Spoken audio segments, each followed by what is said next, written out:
Welcome, ladies and gentlemen, to another edition of the Hurry Up Live with my new featured host, Jeff, NYG Jeffy T 3285. He will be joining us for this ride whenever we go live. I've extended the olive branch to him, and he's kindly accepted to join the Hurry Up Live. So, ladies and gentlemen, without further ado, my co-host, Jeff T. Well, thank you very much. It's an honor to be able to be your co-host, Adam. I love the energy that you bring, and I hope everybody is having a very great Hump Day Wednesday so far. And we're just on the precipice of some NFL football, so everybody get excited, get the blood pumping, get the juices going. Football is back, everyone. Let's go. So let's get it going. Let's get it a little fired up. So today, me and Jeff, we normally talk Giants and things like that, but we want to show our football prowess. We were on a podcast the other day from AK. Thank you so much, AK, for putting together that great show, top 5 show of offense that we know about. We didn't do the offensive line. But we can always get to those because people don't always know offensive line players. That's a little tough. But you can check out our receivers, tight ends, and the quarterbacks. I think the quarterbacks and tight ends you'll really get a kick out of. So go listen to that stream. But today we're going to talk NFL. We're going to talk about some games for the regular season because nobody really cares about preseason games. And we might talk about some teams like maybe Atlanta Falcons. How long do we think Marcus Mariota is going to keep that job, or if he's really the real deal? Because one of the players I picked yesterday in the tight end group is actually getting the ball from Mariota, and that's Kyle Pitts. So before we go into that, let's talk about the opening game that's less than a month away, people, and that is the Rams versus Bills. Do we think, Jeff, that is a preview of the Super Bowl? I mean, how could you not think it's a preview of the Super Bowl? You're talking about probably two of the most complete teams in the NFL in terms of offensive, defensive, and special teams, and two of the top-tier quarterbacks in the NFL so far right now. I mean, after what happened last year with Josh Allen and the Buffalo Bills, they're definitely a team that's going to be on a mission. Josh Allen is one of the premier guys in the league, and he's probably going to go out there and just prove to the league that he can be not only an MVP caliber quarterback, but he's going to try to bring his team to the Super Bowl where many believe they should be. And the Rams, I mean, how can you not give credit to what the Rams team did last year, especially bringing in a guy like Matt Stafford, who a lot of people just never got behind because of the fact that he could never win in Detroit. He's not that good. The Lions were horrible. All Matt Stafford was he went into Detroit. He went into the Rams organization. He developed an incredible synergy with Cooper Kupp when Kupp had one of his best seasons last year as a wide receiver. And all the Rams did was go out there and win the Super Bowl. So, yeah, there's no reason to think that this cannot be a preview of the upcoming Super Bowl in February. So, absolutely, I think this could be a preview for the Super Bowl coming up. What up, Coach Dante? So I agree with you there. Well, I agree. A lot of people love the Bills, and I am a huge side Bill supporter. And what does that mean? Well, I'm from the tri-state area, and you always want to see teams in the area do well, except for maybe the Jets, because, you're a rival team. That's like the Mets wanting the Yankees to do well. It's just not going to happen. Or the Yankees do the Mets do well. Not going to happen. But when you have a team like Buffalo, which is nowhere near the tri-state area, and the history of that team, you kind of want them to win one, right? I mean, look.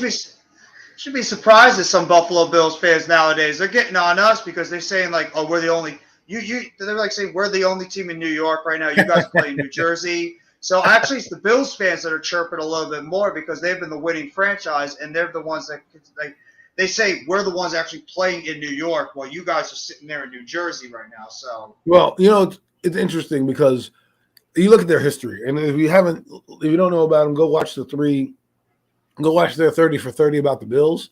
It tells you, it tells you all you need to know. That was a dominant franchise in the early 90s. To go to 4 straight Super Bowls is unprecedented and hasn't been done by anybody. Not even the vaunted Patriots have even done that. So, to go back 4 times. Yes, they lost 4 times, but that's why you have Hall of Famers like Thurman Thomas, Jim Kelly, Andre Reed, Kenny Lofton. I mean, you don't go to those Super Bowls without those guys. And you can even put some guys on the defense if you wanted to.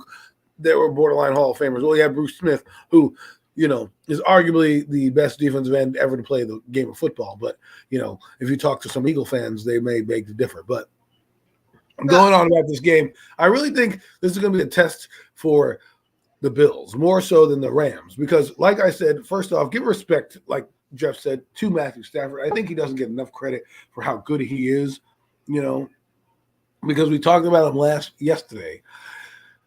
Because he played for Detroit, we kind of like, oh, well, Matthew Stafford. No, Detroit, he wasn't the problem in Detroit, okay? He wasn't the problem. He's not the issue. The issue is poor management, bad coaching, bad evaluation of players, okay? Let's be honest. I mean, you just said it right there. It's everything else that was the problem with Detroit. It wasn't Matt Stafford. All the guy did was go out there and play pretty decent football. And a lot of people will say, oh, it was Calvin Johnson was the reason why Matt Stafford had those good years. No. Matt Stafford Calvin Johnson's not a Hall of Famer without Matthew Stafford. Exactly. Matt Stafford was a solid quarterback, even without Calvin Johnson there when he eventually retired. So you got to give respect to Matt Stafford. It's different than hey, AK, what's going on? It's different than what's going on, AK. Matthew Stafford is different than like Larry Fitzgerald because Larry Fitzgerald played with a lot of quarterbacks, some of them good. Kurt Warner was a decent quarterback, and so was Carson Palmer. But literally, Calvin Johnson had no one else to throw him the football except for Matthew Stafford, so he is a Hall of Famer in my eyes. He's not a Hall of Famer without Matthew Stafford. AK, just to get you caught up on what we're talking about, we're just talking about the NFL. We're going to preview some games that we're talking about right now. We're talking about Bills, Rams, and I was just about to get into how I think the Bills are a franchise that really needs this game more than LA. And the reason I say that is because they have a bigger task ahead of them, right? The AFC is vaunted. There's anybody can win it, especially the top 3 or 4 teams, the Chargers, Chiefs, Bills, hell, even the Raiders have a chance to do things like that, right? So for me, this is a bigger game than LA because LA can kind of steal some wins with the NFC, right? So they can still be in the playoffs without having to worry about beating the Bills. I think the Bills need to come out and show us that the game against Kansas City wasn't a fluke, you know what I mean? And that their defense can actually be a number 1 caliber defense because they did not play well against Kansas City. Yeah, no. So the question was, we're just talking about, do we think the Bills and Rams are a Super Bowl preview? That was the Super Bowl preview? Yes. Their first game because they're game 1 of the NFL schedule. So we thought, I asked Jeff flat out, do you think those 2 teams are representing the AFC and the NFC? Is that game a preview? That's one hell of a choice, dude. That is, but I can't say that, man.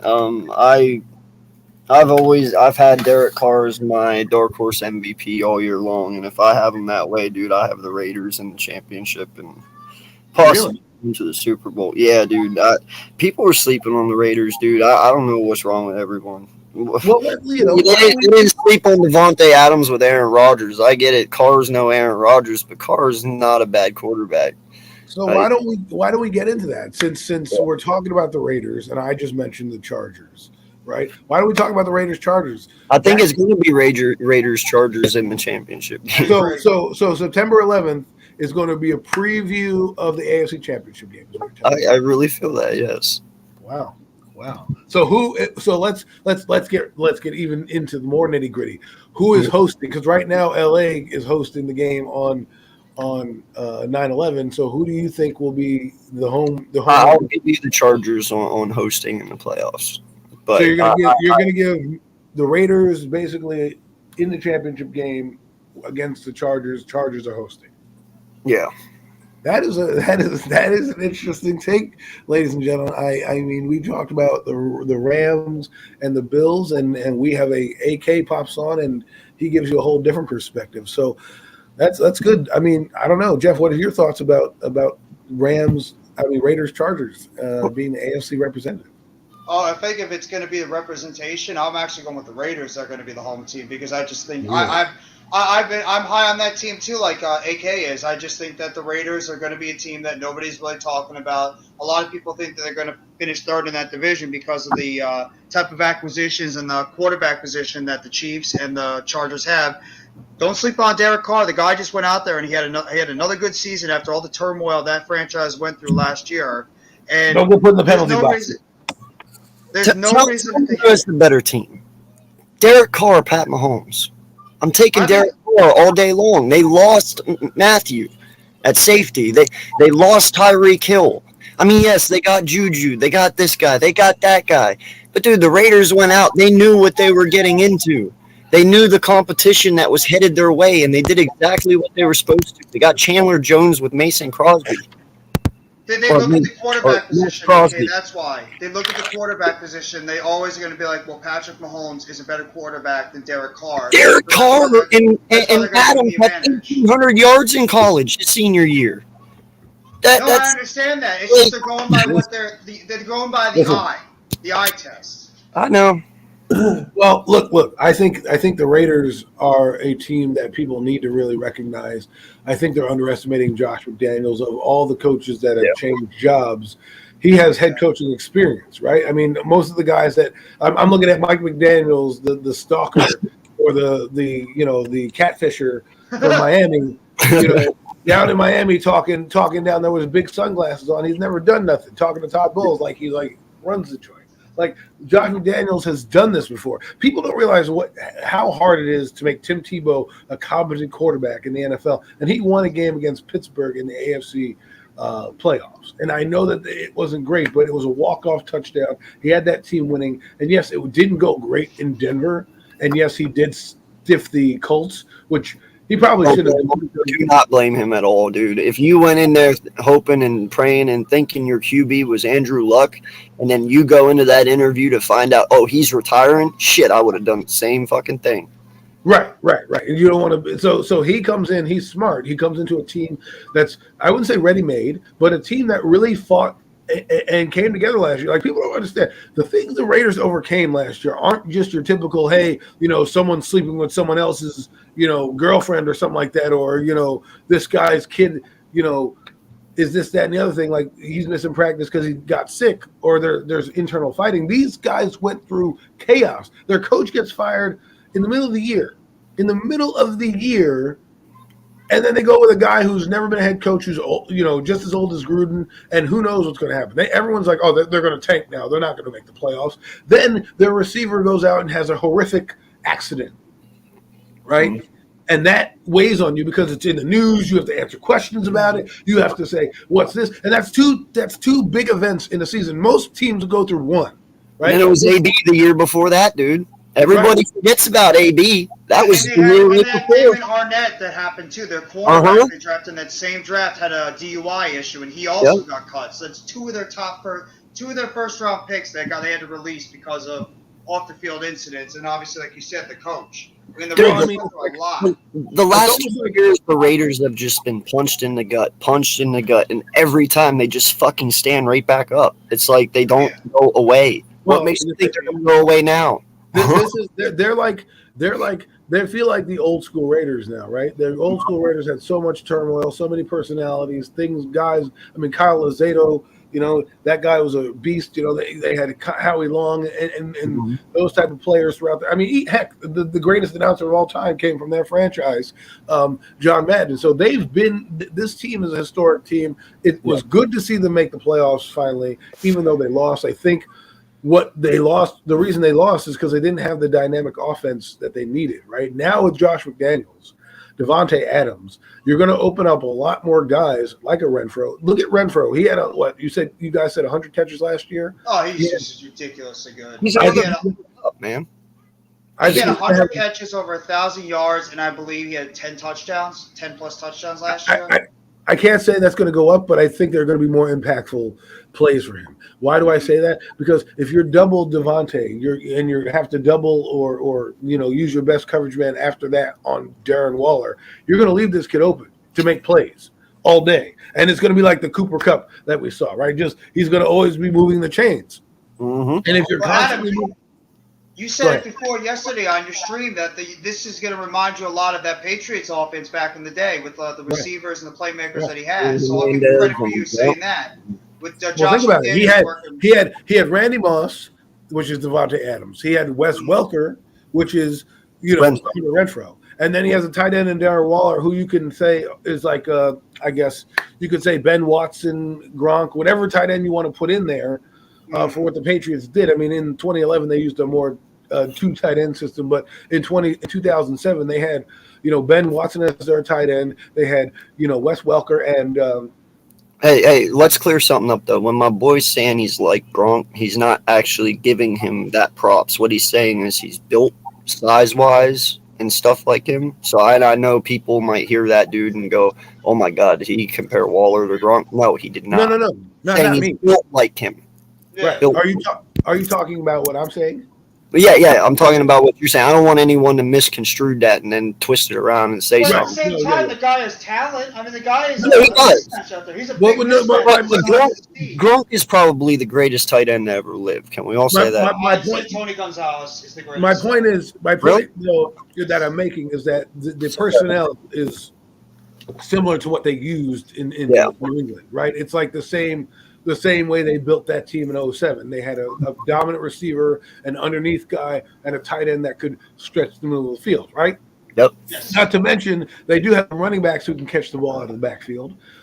So they have all layers, and their offensive line was pretty good last year. So it's only going to get better. And with a guy like Josh McDaniels calling the shots, who is an offensive guy, he was on that team in 07 with Tom Brady. So he knows how to run an offense that's going to be dynamic and utilize these guys. So I see where everyone's coming from. I'm kind of defending the Raiders here because I agree with AK. I think we are overlooking a team that fought to get to the play. You guys don't understand how hard. Look what the Chargers did. The Chargers, if they didn't have an ego, would have been in the playoffs. Instead, their coach decided, well, screw you, Raiders. I want to win a game instead of ending in a tie and getting the playoff experience for my quarterback and somehow maybe running the table and going to the divisional or championship game. Hell, even the Super Bowl, look at the friggin' Bengals did. No, you wanted to be arrogant.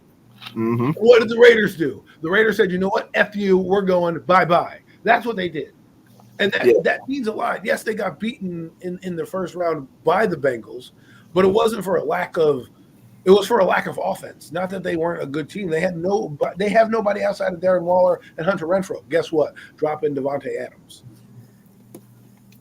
And that guy's going to make such a difference in that offense. He's literally going to be that's why the Raiders' offense should be something to be feared because last year their offense was still pretty lethal, and Hunter Renfrow was really the only consistent target out there because Darren Waller missed a lot of time, and the rest of the receivers in that core, they were nice players. But now you're adding in an all-pro. You're adding in an all-pro wide receiver to go with one of the best slot receivers in the NFL and a healthy tight end who's one of the upper echelon guys in that league, where you're going to have to try to pick and choose who to double. There's no reason to think that Derek Carr cannot be in the MVP conversation. There's no reason to think bro, we're going to play a game real quick. Adam, real fast. You know how many yards Derek Carr had last year without Devontae Adams? 4,800, right? 4,800. Okay, that's without Devontae Adams. Now you have Adams, Waller, and Renfrow. You put Adams on the Rams, they're automatically going to the Super Bowl again, right? Well, now you're doing that with Waller and Renfrow, who Renfrow is kind of like Kupp. I mean, yeah, he didn't have as many yards, but dude, he's effective just like him. You're not going to stop this offense, bro. It's disgusting. So let's play a game, okay? Because I think it's going to be fun. It's called Make the Case. I just did it. Get your Inspector Gadget, magnifying glass out because the game is going to call Make the Case, and I'm going to give each one on this panel a team since there's four. We've already talked about the Raiders, but I'm going to ego. I said I'm giving out the team. You're already in the penalty box, man. Get off the damn stream for 5 minutes. God damn it, bitch. You always do. We're not picking the Eagles. Okay, I'm giving the teams. I'm saying I'm making the games. It's called Make the Case. Okay, if you want to play Make the Case, you do your own stream. You don't make the damn case. Now that you know what the rules are, the Raiders are out of it because we already defended them. We think that they're going to be a representative. So I'm going to give 4 random teams to each one of you, and you're going to make the case. And these are probably going to be contenders, so it's going to be a little easier to do. Okay, and it's make the case. Make the case. Now, Mitch, are you okay with these rules? Yeah. You don't want to be removed again. Okay. Here we go. Random team. So, AK, I'm going to give you Rolodex. I'm going to give you the Tampa Bay Buccaneers. I know you hate Tom Brady, so this is going to be a great take on why this is going to do. Jeff, I am going to give you the LA Chargers. even though I wanted to speak for that team, but I'll give. You know what? You could take the Chargers. Give me another team. I'll let you have the Chargers. Okay, well, then why don't I give you an AFC team in the Bengals? Okay, we'll see. Make the case for the Bengals, and Mitch, I'm going to give you. I'm going to give you somebody that's pretty easy. We'll make the case here for the Green Bay Packers. Okay, Oh my God, and I will take the. Did I give you a team, AK? Yes, I gave you a Tampa Bay. Yeah. Okay, so who wants to go first to make the case? Shall I go first since it's the inaugural game? I will go first. Yes. So the LA Chargers. This is why I think they're going to the Super Bowl. First off, I believe the quarterback is where you start. I think people are underestimating it. This guy did a great jump from year 1 to year 2. Year 1, he threw for damn near 5,000 yards. In year 2, he threw for 5,000 yards. Okay, I can only see that guy getting better. They upgraded the offensive line. They've got arguably one of the best receivers we don't talk about in Keenan Allen. Okay, they have a solid running back in Austin Eckler that nobody seems to talk about, but is a dual threat in and out of the backfield. All right, and they have a defense that got better. Right, they got Khalil Mack on the defense. They shored up, brought in the cornerback position. I think this team is poised to make a run. I know that they're in the AFC West, but like AK said a few minutes ago, the Chiefs aren't the same team. They haven't been the same team since they won the Super Bowl. It's hard to stay on top because everyone's gunning for you. But I think they have the capability of getting over the hump against the guys like the Bills and against teams like the Chiefs in their own division, and heck, even the Raiders. I am in love with this Chargers team. I hope the curse of Phillip Rivers and Stan Humphries and all those guys. I mean, the last time they went to the Super Bowl was in 1994. Their quarterback was Stan Humphries. A lot of people don't even know who the heck that guy is, but go look him up. He was their quarterback. Stan Humphries lost to the 49ers back in 1994. So this year, I think they're going to be, if they're not damn near close, they're going to be punching their ticket. So that is my case. If you guys want to debate it, you're more than welcome to. Let me know your thoughts, and then we'll move on to the next team. Do you guys think crazy? Sorry, I was blowing my nose. I just got back. What's up? Oh, did you ask me? I was making the case for the Chargers. I gave my reasonings why. This is the rebuttal session right now to say I'm crazy, agree with me, and then we'll move on to either AK or Jeff on making a case for their team. You're not crazy, dude. Listen, I'm a huge Justin Herbert fan as well. I think Herbert's got a lot of potential. He's going to be one of the top tier quarterbacks in the next 10 years here. He'll be in that conversation like Tom Brady, Aaron Rodgers is for us now when they're vets. He'll be in the top 5 for sure. I at least assume that from what he is. He has 2,000-yard receivers from last year in Keenan Allen, Mike Williams. His halfback is Eckler, and he's really good. I like him a lot. Yeah, this defense only got better too. They did what they were supposed. They did what the Raiders were doing. They knew they had to challenge. They knew they had to step up, and they made the proper pieces come there. And I'm telling you, man, the Raiders or the Chargers are going to be a threat.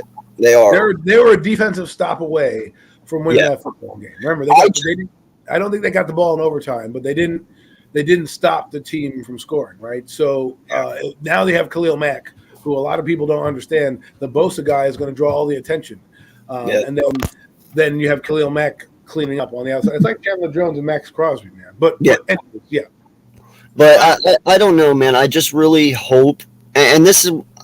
I was not a big Phillip Rivers fan because of all the weapons he had and never making it. But then again, you could probably say, well, was that his coaching too that held him back? He had a lot of good players in the AFC side, right? He had Brady, he had Manning, he had those guys to contend with. Yeah, so I just hope the Chargers don't waste the talent of Herbert like they did with Rivers. I agree. That's my only big fear about Herbert is, are they going to use him to his strengths to make him the best he can be? Because I don't ever feel they did that with Rivers, and Rivers' ego got in his way to me too. I think Rivers, he needed to spend less time making babies and more time focusing on football, but that's just my opinion. But no, Herbert's got a bright future ahead of him, man. So that's Anybody else want to rebuttal or? I mean, add anything? I can't really rebuttal to that because I mean, also you have to think about it wasn't just Khalil Mack they had on that defense. Don't forget they added the best cornerback in free agency, J.C. Jackson. Yep. You don't think adding another premier quarterback opposite of Asante Samuel Jr. is not going to help in that secondary? Plus, they have that guy named Derwin James. Derwin James. Yeah. Derwin James is one of the top safeties in the NFL. So you have that to go along with the pass rush duo you have on the defensive line. And like AK just said before, you have Keenan Allen, who's one of the most consistent wide receivers the past 5-6 years, along with Mike Williams, a good deep threat. And don't sleep on this guy, Josh Palmer. Josh Palmer is a guy as a third receiver that could emerge and be a surprise this year for the Chargers. And then also, their offensive line, too. They had Rashawn Slater, who was arguably one of the top offensive linemen last year at the left tackle position. And then they just went into the draft this year and picked up a guy like Zion Johnson, who's only going to add more to that offensive line that they already had. Yep. Now, you might say, like, the right side of that line, the right tackle, the center, the left guard is a little bit of a question. But otherwise I don't think there's any reason to think that this Chargers team cannot be one of the top teams in the NFL. And also, see the Spiller kid, who's going to be backing up Eckler. Spiller's actually another guy that's going to be a decent running back going forward. So, yeah, I think the Chargers are going to be a legit team this year. I can't rebuttal it. Okay, well, if no one has any more rebuttals, Mitchell, anything, or you're all set with that? I think I'm all set with that. I love the Chargers off season. They definitely are going to make some noise. So I'm gonna flip a coin, which I can't because there's three of you. So I'm gonna roll the dice. I'm gonna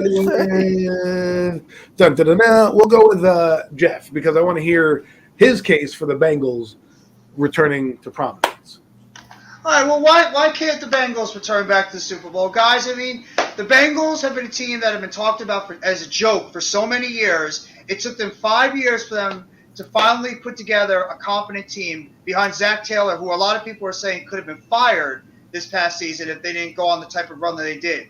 You have a quarterback in Joe Burrow, who not only came off a serious injury with a suspect offensive line, but went out there last year and put up tremendous numbers. He's a guy that's been able to get his receivers and his running back the ball in open spaces. He can scramble out of the pocket. He's good, but he has an accurate arm. This is the type of quarterback that you can always say is a top 5 quarterback in the league, and he's going to be able to get it done in the clutch situations as he did in the playoffs. And if it weren't for Aaron Donald doing what he did in sacking Joe Burrow, there's a good case that Jamar Chase was streaking down the outside, and I'll get to him in a second, that there's a reason why the Bengals could have been the Super Bowl champs this past season. One weakness on that team was the offensive line. All they did was go out there, and they added guys like Alex Kappa from the Tampa Bay Bucks, Ted Karras, and La'el Collins from the Cowboys to that offensive line to strengthen that positional group up. You have Joe Mixon, who's one of the best and most dynamic dual-threat running backs in the NFL. And, oh, yeah, can we forget about that trio at wide receiver right now, who a lot of teams are going to have nightmares going forward probably the next 3-4 years trying to guard those three, and Tyler Boyd, T. Higgins, and, of course, Jamar Chase, who had one of the best rookie seasons for a wide receiver in probably the past 5-10 years. So the Bengals – and also you have to think about that defense, too. Nobody ever talks about this pass rush duo. Can we give love to Trey Hendrickson and Sam Hubbard for the type of play that these two guys put on last year, who are not only great defensive ends in terms of the pass rush? Trey Hendrickson had about 15 sacks last year. Sam Hubbard about 8.5. They both play the run very well. They have our guy B.J. Hill, former New York Giant, who did a good job in the middle. DJ Reader as well. And then their secondary. Sure, they have the incumbent, wonderful Eli Apple. You know how crappy that guy is. But at the same time, they've added a guy like Dax Hill in this past draft who's going to bring some solidity there. They kept Jesse Bates on the franchise tag. And then they have pretty decent cornerbacks in Azudaway as well. So, I mean, there's no reason to think this Bengals team could not go back to the Super Bowl this year. And they just not only – they still have the same type of players that they had last year, and they upgraded on some of their weak points. So, yes, I do believe the Bengals can go back to the Super Bowl this year. What's going on, Mac? How you doing, bro? I love it. Make the case, huh? Well, Matt. Well, Jeff, I'm gonna just poo-poo your fan your flames a little bit. Just because it's not fun just sitting here agreeing with everybody. What's that about? Oh my God! Well, what are we, Kumbaya and rainbows? This is football. We're not. If I wanted to watch ballet, I would have put on some the Black Swan or whatever the fuck that dumb movie. I know, man, but it's hard not to make a case for these guys. That's why you picked them. I know. Obviously, I mean, listen, man. You tell me one quarterback, and this is true. Tell me one quarterback who isn't named Joe that never made it to a Super Bowl. Every quarterback who has ever been with the first name Joe in NFL history has made it to the Super Bowl. Joe Namath, Joe Burrow, Joe Montana, Joe Theismann. Joe Theismann, all the Joes. Flacco. Joe Flacco, yeah, you can keep going, bro. Every single Joe has made the Super Bowl, have they not? Wow. Well, there you go with that logic. That is some sound. I guess everyone needs a cup of Joe in their life. I'm telling you, bro. Wow, what up, Joe. The name of Joe is legendary when it comes to quarterbacks, man. Well, listen, I love Joe Burrow. I think he's an elite quarterback. I think people, are not giving him enough credit for what he did last year. But just to be fun, my only rebuttal would be like, well, they're going to have to meet a team like the Chargers or a team like that. Do they have enough firepower? Have they upgraded enough to contend with those teams? Right. Oh yeah. They have the three most. They are the best wide receiving core in all of football. I mean, no lie, dude. I get it. Jamar Chase, rookie year last year, 1,500 yards. But my most exciting receiver on that team and the one that I like out of all of them is T. Higgins. I'm a huge T. Higgins fan, dude. He does the dirty work. What a name. Dude, he does the dirty work on that offense, man. Like, that boy can catch balls. He's got toe drag swag. Swag. Nate Burleson. Shout out to Nate Burleson. Yeah, dude, he can do everything, bro. T. Higgins is a monster, dude. We came from Clemson in the second round. So he's only improved. Even in Clemson, he went 345 yards, 936 yards, then 1,100 yards his junior year. He's a big possession receiver. 6'4", 215, and I think he's the reason their offense got going really in the Super Bowl. Yeah. I know they had Jamar Chase, and he had a good yardage. I mean, T. Higgins is pretty good, right? His first year he had 908 yards. His second year he had 1,091, and he averaged 14.7 yards catch. If you people don't know what that means, he's averaging damn near a first down and a half every time he catches the ball, which means you give it to him, you're guaranteed at least a first down. Right. Yeah. So that tells you that he's a deep threat. And what Jamar Chase allowed this guy to do was really blossom. I'm not necessarily going to say they're the best receiving core in the league, but damn near, they are damn near up there. And I guess I can't really rebut you too much because I'm trying to rebut you, but we're going down the line on so many great things. Because they have a quarterback named Joe. And also their tight end, Hayden Hurst, he's not that bad of a guy too. Sure, he's maybe not as good as CJ Uzomah, but Hayden Hurst is not a bad tight end. He's going to fill in admirably in that offense. So he doesn't have to do too much. He's just going to be the guy who's going to take advantage and, take off those dumps over the middle. He's going to be the security blanket. It has enough to get them back there? Because that would be their weakness last year was their offensive line. Obviously, we know that they went after some guys and tried to shore that up for Joe Burrow. But their defense, they lost their defensive tackle. I can't pronounce his name, Abidigio or something like that. He's not signed. He's not on the team. So do you think they will still have a good defense to keep them in games to have Joe take over? To be honest, Adam, I think the defensive line is going to be good because I think nobody really gives the credit to Sam Hubbard and Trey Hendrickson. And these guys are very good duo at defensive end. And I mean, BJ Hill was solid as well as DJ Reader. The one thing I worry about the most with that team is the linebacking core. I don't know if their linebacking core is up to par, and I don't know about the cornerback position. Dude, I'm worried about their number one corner right now might be Chidobe Awuzie from the Cowboys, and he's Chidobe Awuzie. He's okay at cornerback. That's a name. That's a name. He's That's okay, a name. but he's not that great. Yo, imagine you just had him as a mom, and the nurse looked at you and said, "What's the baby's name?" A cheesy Awuzie. What? Wait, what? Cheetos and Red Sox. What are you talking about? All right. So wait, I just got to tell you guys something funny. So I looked up all the quarterbacks named Joe, and the first thing that came up, you want a Super Bowl winning quarterback? I'm telling you, bro. I'm not, dude. It's true. Look back at all of history. If your name is Joe and you are a quarterback, you're guaranteed a fucking Super Bowl. Except Joey Harrington, because he was not. That's true. Joey Harrington. Forgot about him. All right, you found one.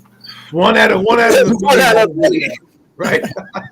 Anywho, so now we are going to move on in this make the case game, and that is since Mitchell, you brought up that funny stat, we will go with the Green Bay Packers. Make the case that the Green Bay Packers are going to be hosting Lombardi. All right. One sec, but hey, Earl, how's it going, man? I haven't talked to you in a minute. What's going on, Earl? How you doing, bro? How are you, Earl? I'm doing fine, fellas. I was muting my microphone because I wanted to hear this great analytics on the football. I didn't want to cramp your style or anything of that nature. So I just thought I would just pop in and I just want to thank Mitch and AK and you, Jeffrey, because we really did hit a grand slam on the Raw watch along.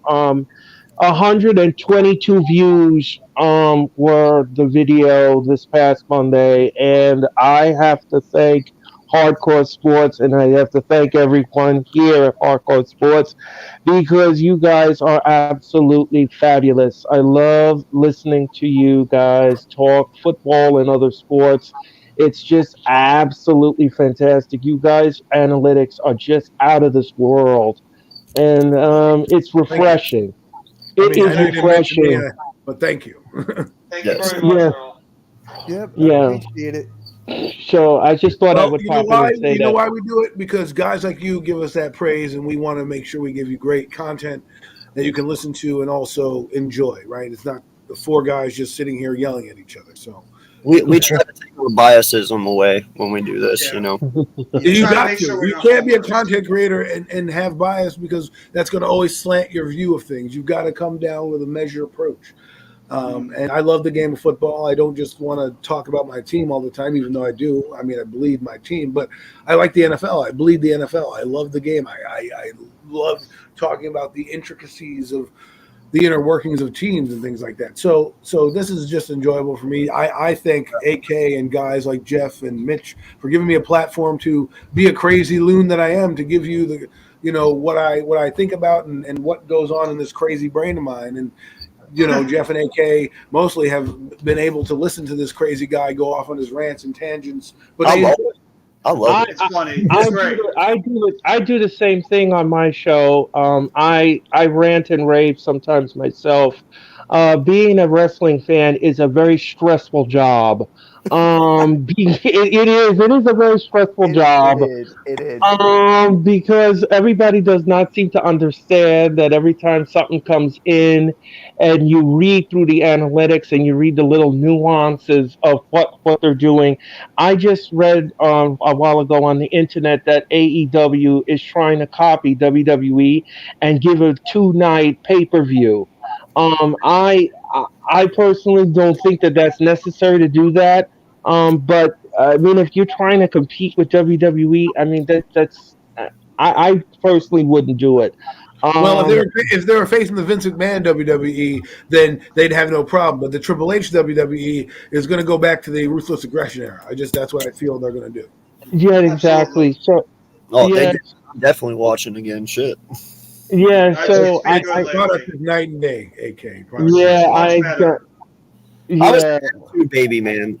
I was an attitude kid. That's what I watched. Well, we're in an attitude era, but then the Ruthless Aggression wasn't as bad either. Then they went to the PG rating. Now they have TV-14, but they don't have TV-14 with a scutch of an old man, right? They got TV-14 with a guy who grew up in the Attitude Era, a guy who thinks about the crazy storylines and how to build up wrestlers and things like that. I mean, Triple H is so old school but new school. Like he's touched every generation that we've been a part of. I mean, he's been a part of our lives. He hasn't stopped wrestling since like 2019, like in Saudi Arabia against Undertaker and shit. So that means he's third generation, 30-something years. That's a long time. And you see different things and trends. So hopefully he'll bring us back to the era that we want. I mean, the guys are already coming back I know we're off on a tangent here. We'll get back to Green Bay in a second, which is on our TV screen if you're watching NFL Network.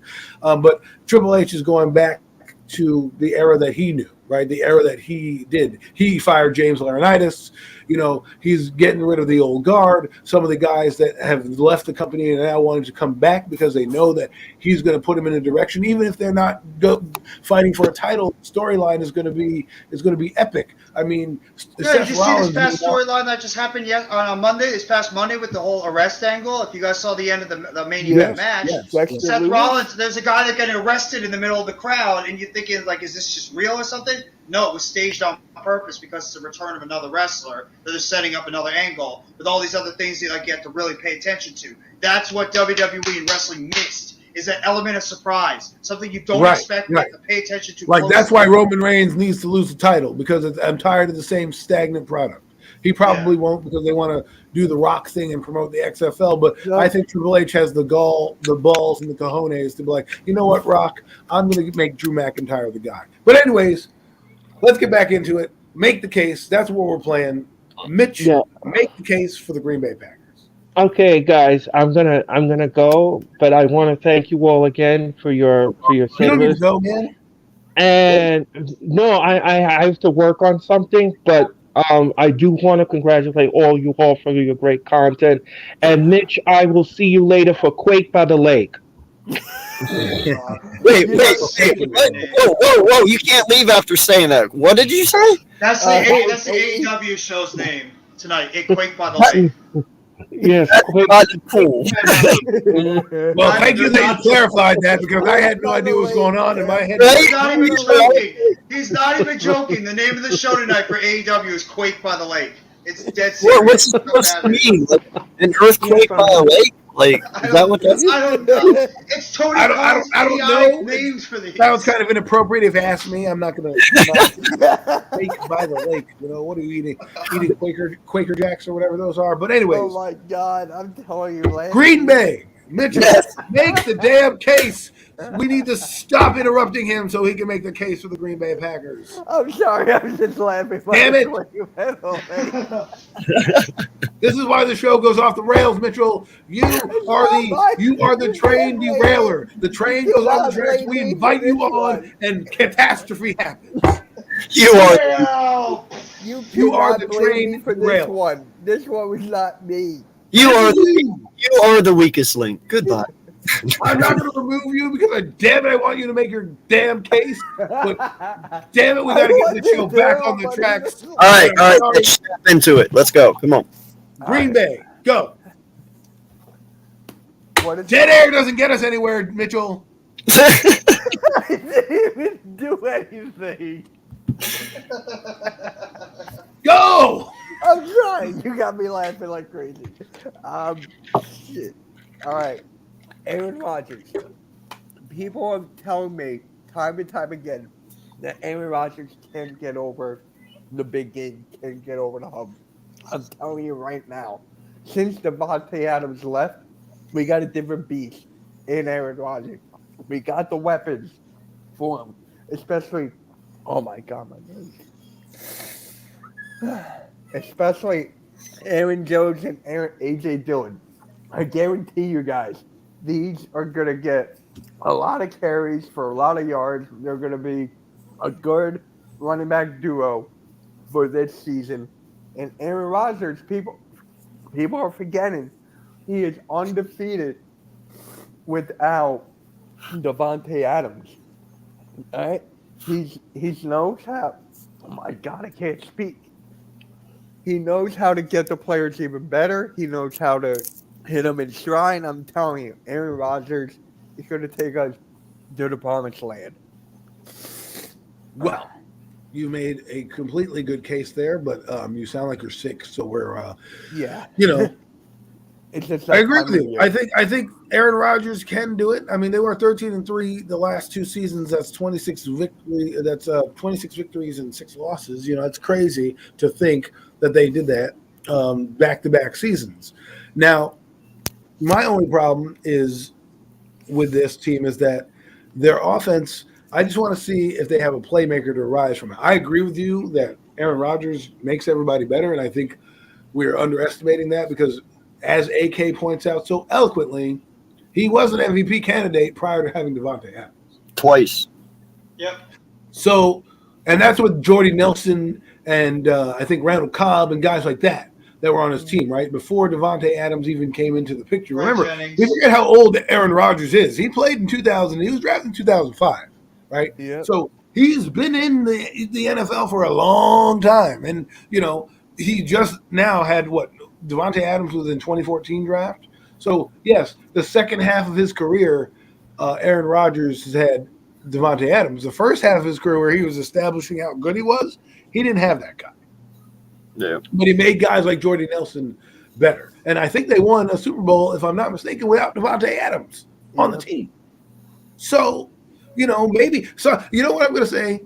Sometimes a guy like Davante Adams may be the reason you're being held back. And hear me out here. When you're focused so heavily on getting a guy the rock, you don't let your quarterback flourish. It was the same thing that happened with Matthew Stafford in Detroit. He constantly forced the ball to Calvin Johnson because that guy is so good.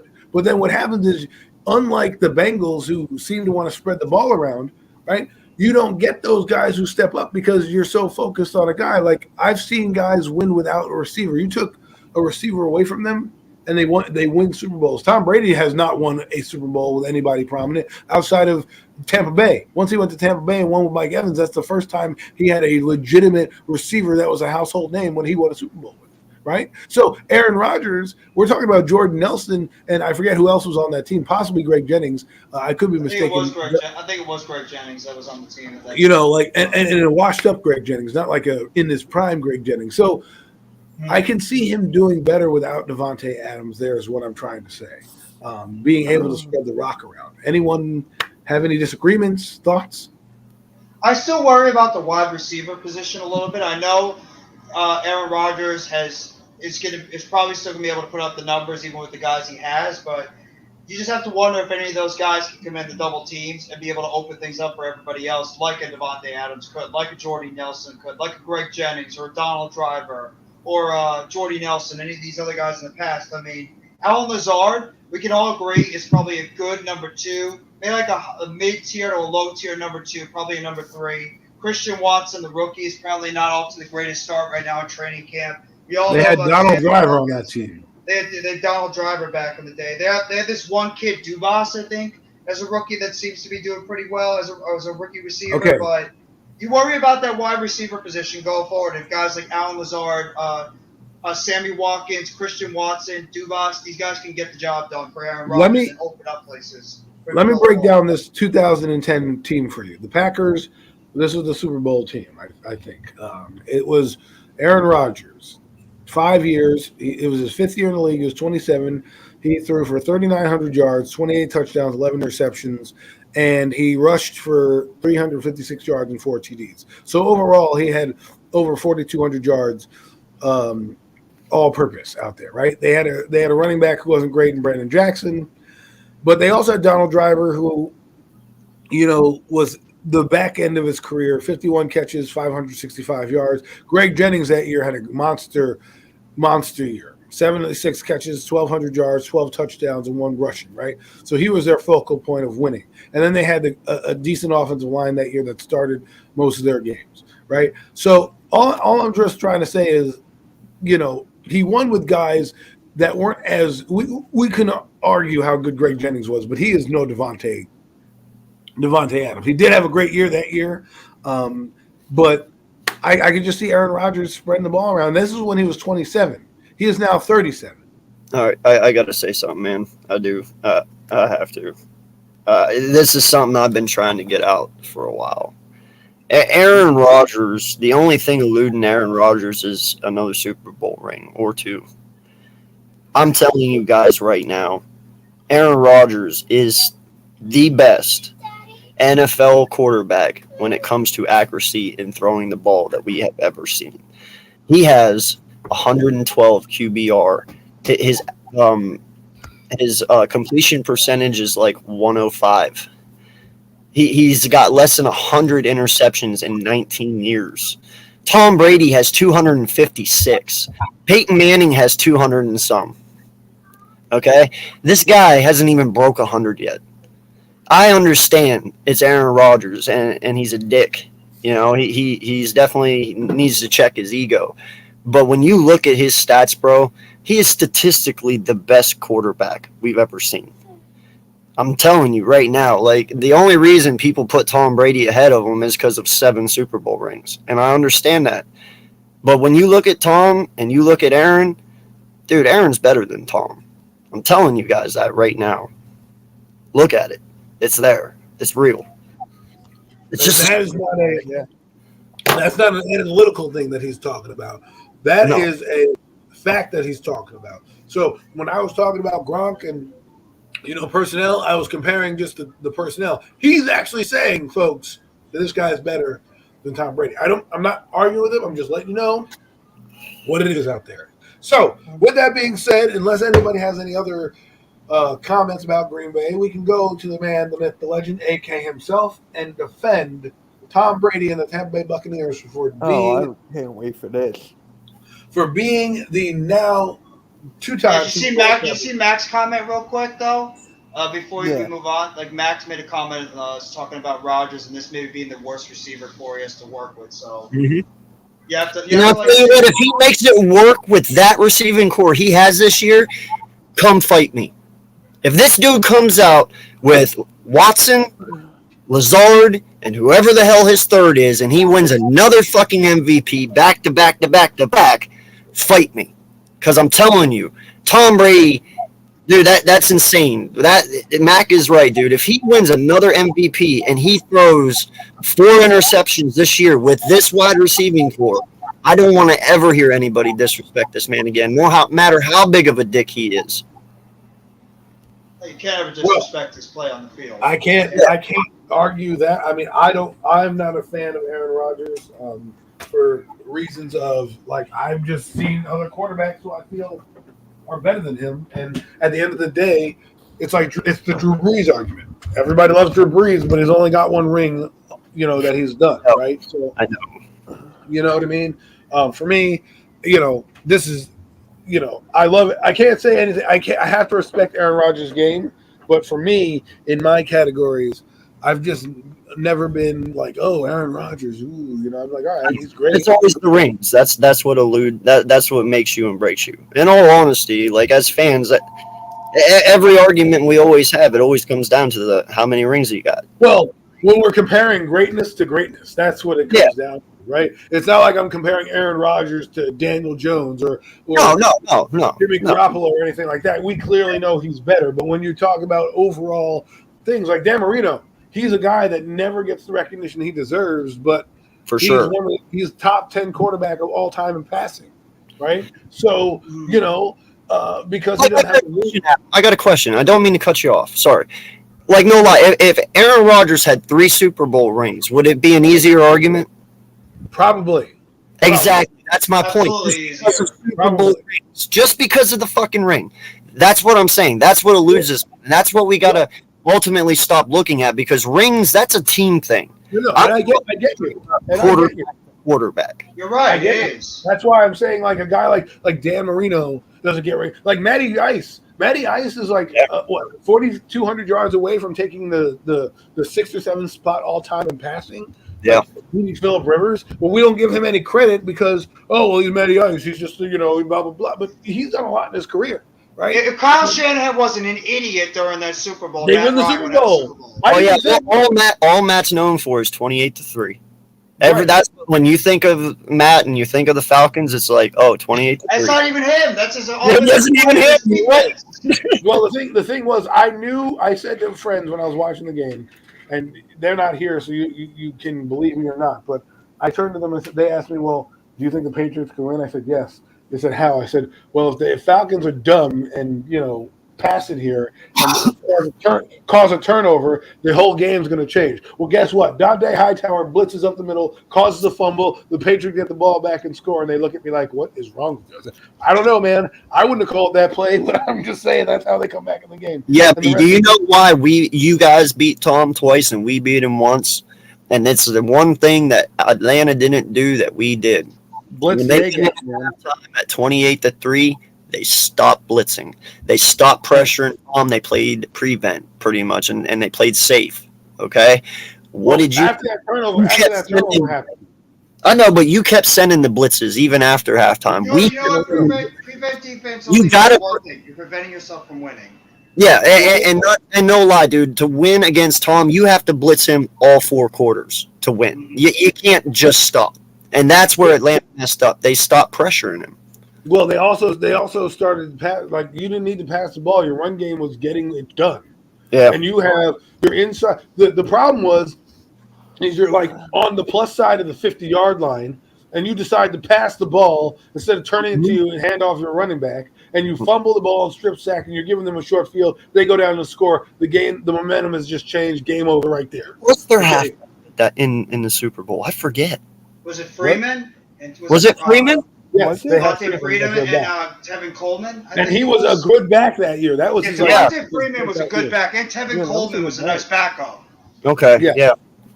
Anyways, so AK, you are now have the stage. Make the case for the Tampa Bay Buccaneers. Oh well, listen, you saved the best for last, man. Because I'm definitely gonna make this interesting. They ain't making it. Wait, what? Yep. No, they're going to make the playoffs, but they ain't making the Super Bowl. Listen. I thought you were supposed to make the case. I'm confused. Well, I can't make the case, man. You can either make it or not make it. And honestly, he gave me the team that it's hard to say. Listen, I understand Godwin's coming back. That was a huge loss for them last year. Well, he changed the whole game on his vacation. Yeah. No lie. They lost Godwin, but can Godwin stay healthy? You know, I get it. They got Julio Jones, which is a huge upgrade compared to what they were working with last year, especially after AB walked out and all that shit. I'm sure if AB didn't walk out and Godwin didn't get injured, they would have probably went back to the Super Bowl. Now, you look at this year. One, there was a lot of things going around this offseason. Tom retired, then he comes back, and then Bruce Arians gets thrown into the front office, and then they give, what's-his-face, the head coach job? Todd Bowles, the head coaching job. First off, man, I believe Tom retired because of Bruce Arians. I don't think Bruce and Tom had such a great connection. I believe Tom retired because he didn't want to play for Bruce anymore. And Tampa's like, what do we got to do to bring you back? And he's like, well, figure out a way that Arians isn't my head coach, and I'll come back. So what did they do? They move Arians to the front office, and he has a connection with Bowles, so they move Bowles to head coach, and Tom comes back. Okay, there's the first thing. So to me right there, that's dysfunction. Secondly, you lost Jensen. He's done. He's out. That's a major blow to the center. Okay? We talked about that last week, I think, Adam, on your show last week. That's a huge blow. This defense is still really good. I understand that. But I don't know, man. With Gronk retiring as well, I know they got who's their guy now? Who's their tight end now? Brayton. They have their rookie Cade Otton from Washington that they drafted this past year, and they have Cameron Brate. They have Cameron Brate still there. Cameron Brate's still there. Yeah. So I mean, but Brate is no Gronk. If Godwin goes down, dude, after losing Jensen again. Like, if anything happens to this offense, and I believe they did get Leonard Fournette back, right? Yeah. But they lost Ronald Jones. So, dude, I get it. They have Tom Brady. They always could be in. I'm just saying, man, that there are a few injuries away from not even making it again. Just saying. That's my interesting take, AK. A very interesting take. Wow. Turn the whole It was make the case for them to go to the Super Bowl, and he just totally flipped the game on its head. Well, great job. It's kind of hard for us. Loved it. It's kind of hard. Loved it. I'm not putting him in the penalty box because I actually love the take because, you could do whatever. It's your opinion, right? Make the case for or against. I said for, and he went against. So that's fine. I'm sorry, man. That's just a really tough team. I mean, what if something happens to Tom? They're fucked. What if something happens to Mike Evans?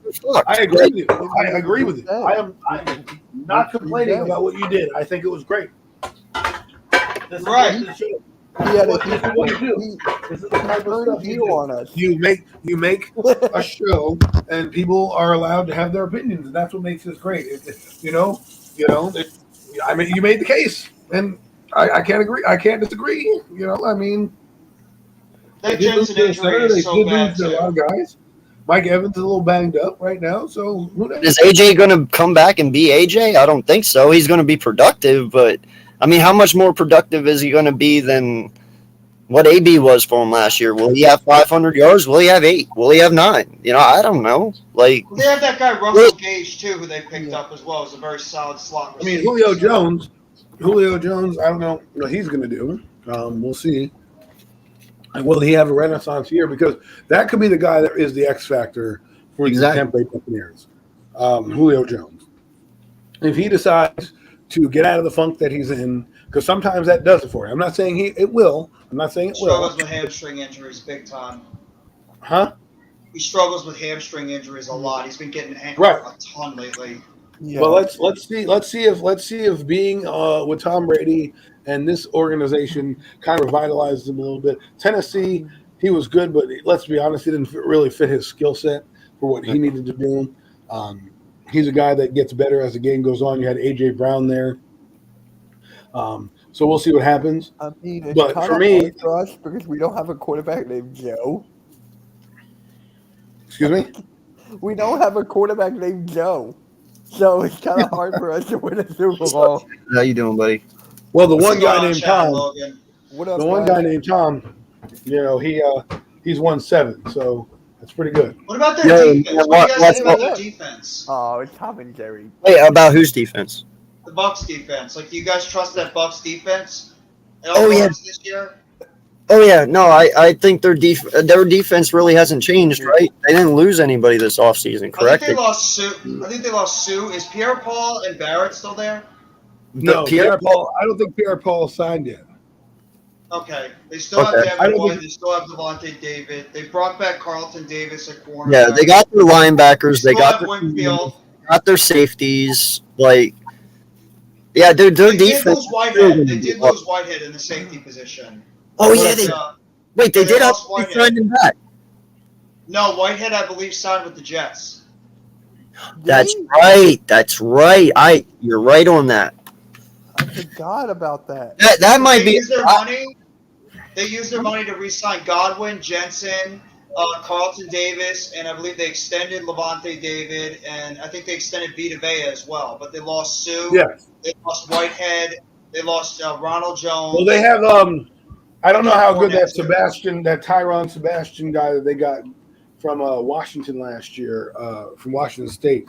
I don't know if that's the reason they're not signing Pierre-Paul. I got to look into that because Pierre-Paul was banged up last year, had 2 sacks, but had a back injury. And I don't think they won't sign him if they have money. Pierre-Paul could be like, "No, I'm not coming in for training camp. Y'all are on your own." You know what I mean? But Adam, you guys brought up a great point. I mean, the one thing that's going to hurt that team going forward is going to be that injury to Ryan Jensen because the center position is so vital for an offensive line and the cohesion what you have between the rest of the offensive linemen. He's like the general of that O line, and also the chemistry you have with quarterback and offensive line when it comes to snapping. Now you're putting a brand new guy in there who doesn't have the same experience that Jensen has on the offensive line, snapping the ball to Tom Brady. There's a possibility you might see some miscommunication going on and some poor snaps with those two.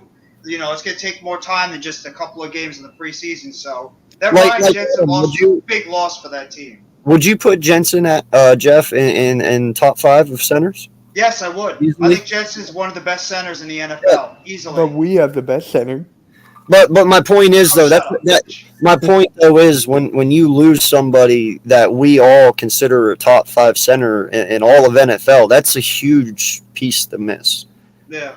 I mean, you can't just go out there and throw in J.C. Trader, even though we said they should, and expect it to be the same. I mean, it's going to affect him. It's going to affect the team. And like Jeff said, they just extended him this offseason. So him coming out in the very first extension, you can't even play the whole year because you're injured. That sucks. So that is... AK also... Yeah, they also lost Alex Kappa this past offseason when he went to the Bengals, and they just traded for Shaq Mason, who is just learning to play next to a guy like Jensen. Now you have your your left or right guard that's going to have to be playing against another center, and plus they lost to Ali Marpet, who retired last year. Yep. Their And dude, interior they offensive line almost is lost. brand new.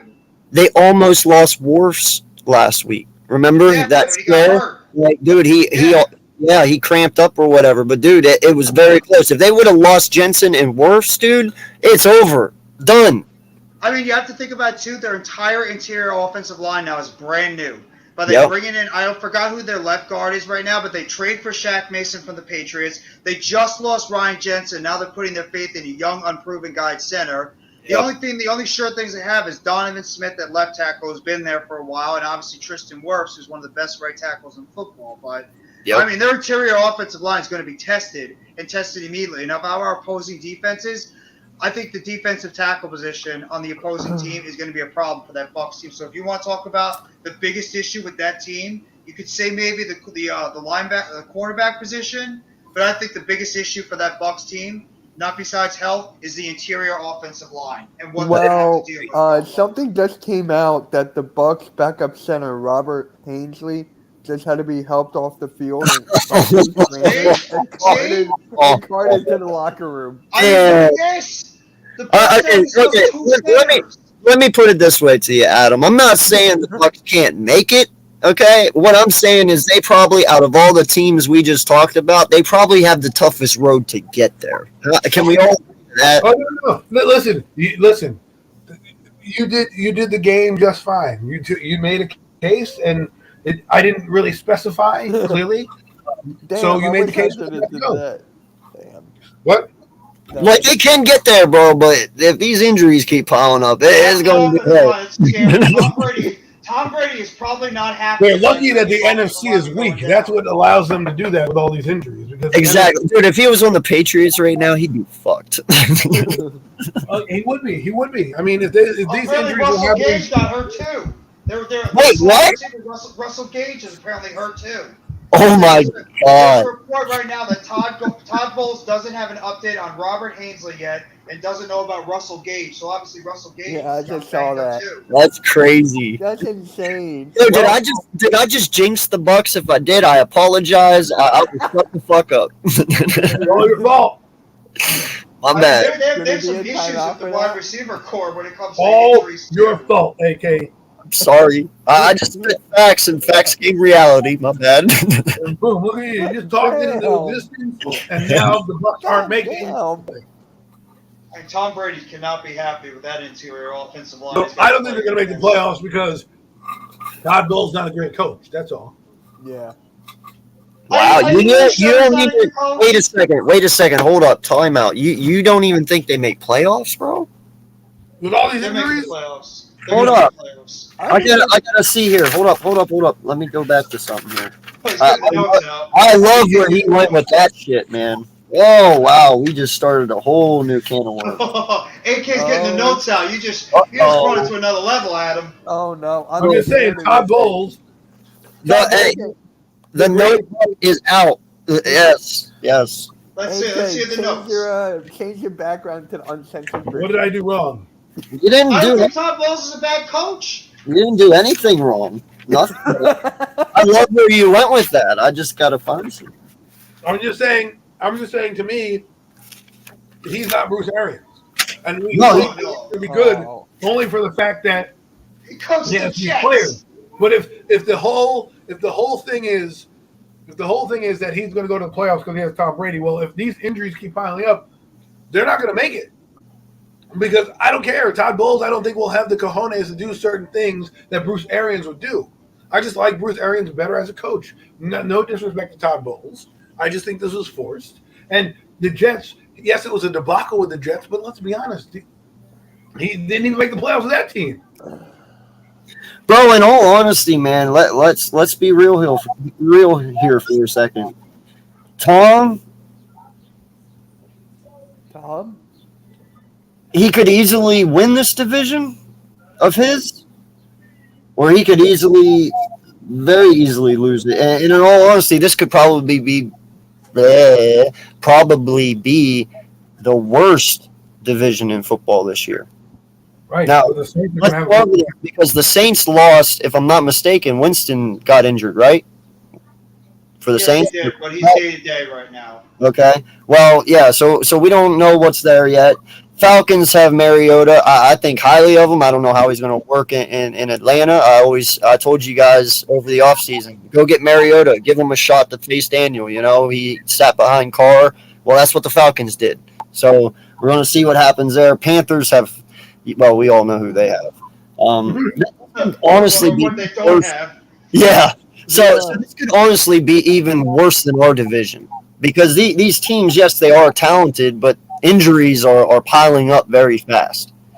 Tom could easily win this division and be old school Tom, where it was when he was with the Bills, Dolphins, you know, over there, and the Jets, where there was no talent whatsoever, and he just won by default, like you're guaranteed 8 wins all the time. Or he could be a part of that default. You know what I mean?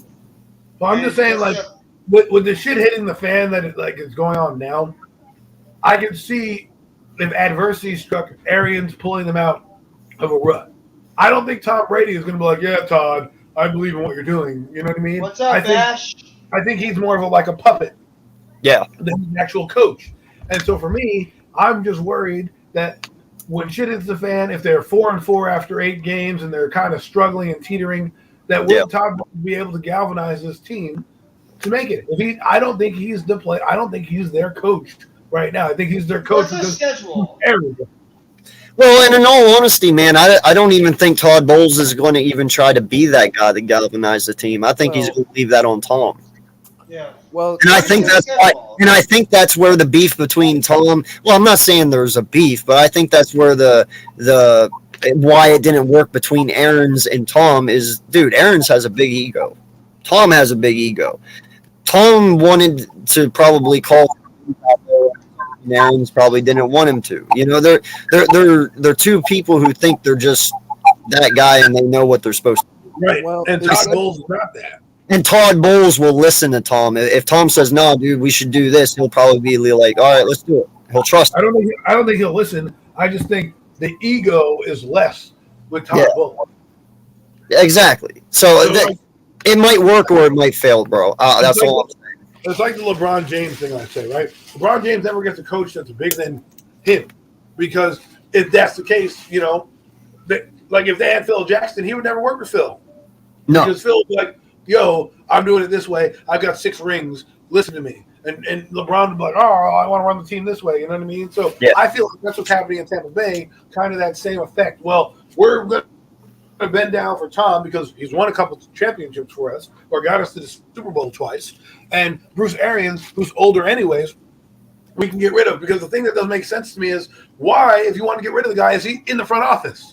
Because to me, that reminds me of Pat Riley and Eric Spoelstra. You know, is Arians really running the team? Is he really helping out Bowles? If he's going to be in Bowles' ear, then I like this better. If he's really not going to be, then I'm a little worried when Bowles has these critical situations. Will he, you know, be able to get through? He obviously couldn't do it with the Jets. And the talent is different than on the Jets than is on Tampa Bay. But, you know, let's be honest. If he doesn't have Mike Evans or Chris Godwin or hell, even Russell Gage, right? And he's got a washed-up Julio Jones and Cameron Brayton against an LA Rams team or an up-and-coming Eagles team, right? Will they have the same horses? Are you scared of Todd Bowles and the injured Tampa Bay Buccaneers as you were with Bruce Arians? Well, and that's the point, bro. The first 2 years of Arians' tenure at Tampa, he goes to 2 Super Bowls. He wins one, he loses one. And then the next year, he makes it to the second round and loses. And that's the guy you put in the front office. No, dude, that's not the guy you put in the front office. He's the guy you keep on the damn field. He's got you to the Super Bowl twice and the playoffs 3 times. But that's why I say that's a Tom Brady thing. That's something Tom Brady was in someone's ear saying, bro, I can't play for this guy. You either move him or you lose me. Like that's you guys not want me to something. tell you the schedule? I got their schedule to start their season. It's actually pretty brutal. Like they have a brutal schedule to start the season. That Eli Manning is apparently owning the Gotham FC. I read about that a little earlier. But you want to know the Bucs starting schedule? They start the first game against the Cowboys, then they play the Saints in New Orleans, followed by the Packers at Tampa Bay, followed by the Chiefs, in Tampa Bay. They have a couple of maybe one gimme with the Falcons after that on October 9th. They play the Steelers in Pittsburgh. That's not easy. They play against Carolina on October 23rd, and then they play the Ravens and the Rams back to back. That's their first 9 games of the season. That's brutal. If that offensive line comes in shambles against Pittsburgh, TJ Watt will kill Tom Brady. Mark my words. Oh my And Cam God, Hayward yes. too. I mean, that's a tough schedule to start your season off. And though, I mean, you're starting to see cracks on this team now with injuries. It's actually not that inconceivable. Is it inconceivable you can see this team start out 2-2 or 1-3 to begin the season? But that's the first 4 games they have to play against Dallas, New Orleans, the Chiefs, and I forgot the other team I just mentioned. They have a difficult schedule to begin this season, so they better keep these guys healthy, or Tom Brady's not going to be a happy camper. Well, but that's the thing. That's the thing now, right? Those games. This is why I talk about people can't talk about the schedule like it means nothing, because we're looking at that schedule prior to these injuries in training camp and saying Cowboys have no chance. Now we're looking at this and say, well, maybe the Cowboys do have a chance against Tampa Bay now because the injuries that are happening are weakening this vaunted team. And like you said, any given Sunday, this is what I'm talking about. In these critical situations, I trust a guy like Arians. I trust a guy who's been there, done that, and can come out of it. I mean, look what he did with Arizona. He turned that franchise around, right? They went to a championship. You know, they didn't go to the Super Bowl like the other guy that was there. I forget what his name, Gus Bradley. But he did bring them and made them relevant again for 4 or 5 years that he was there.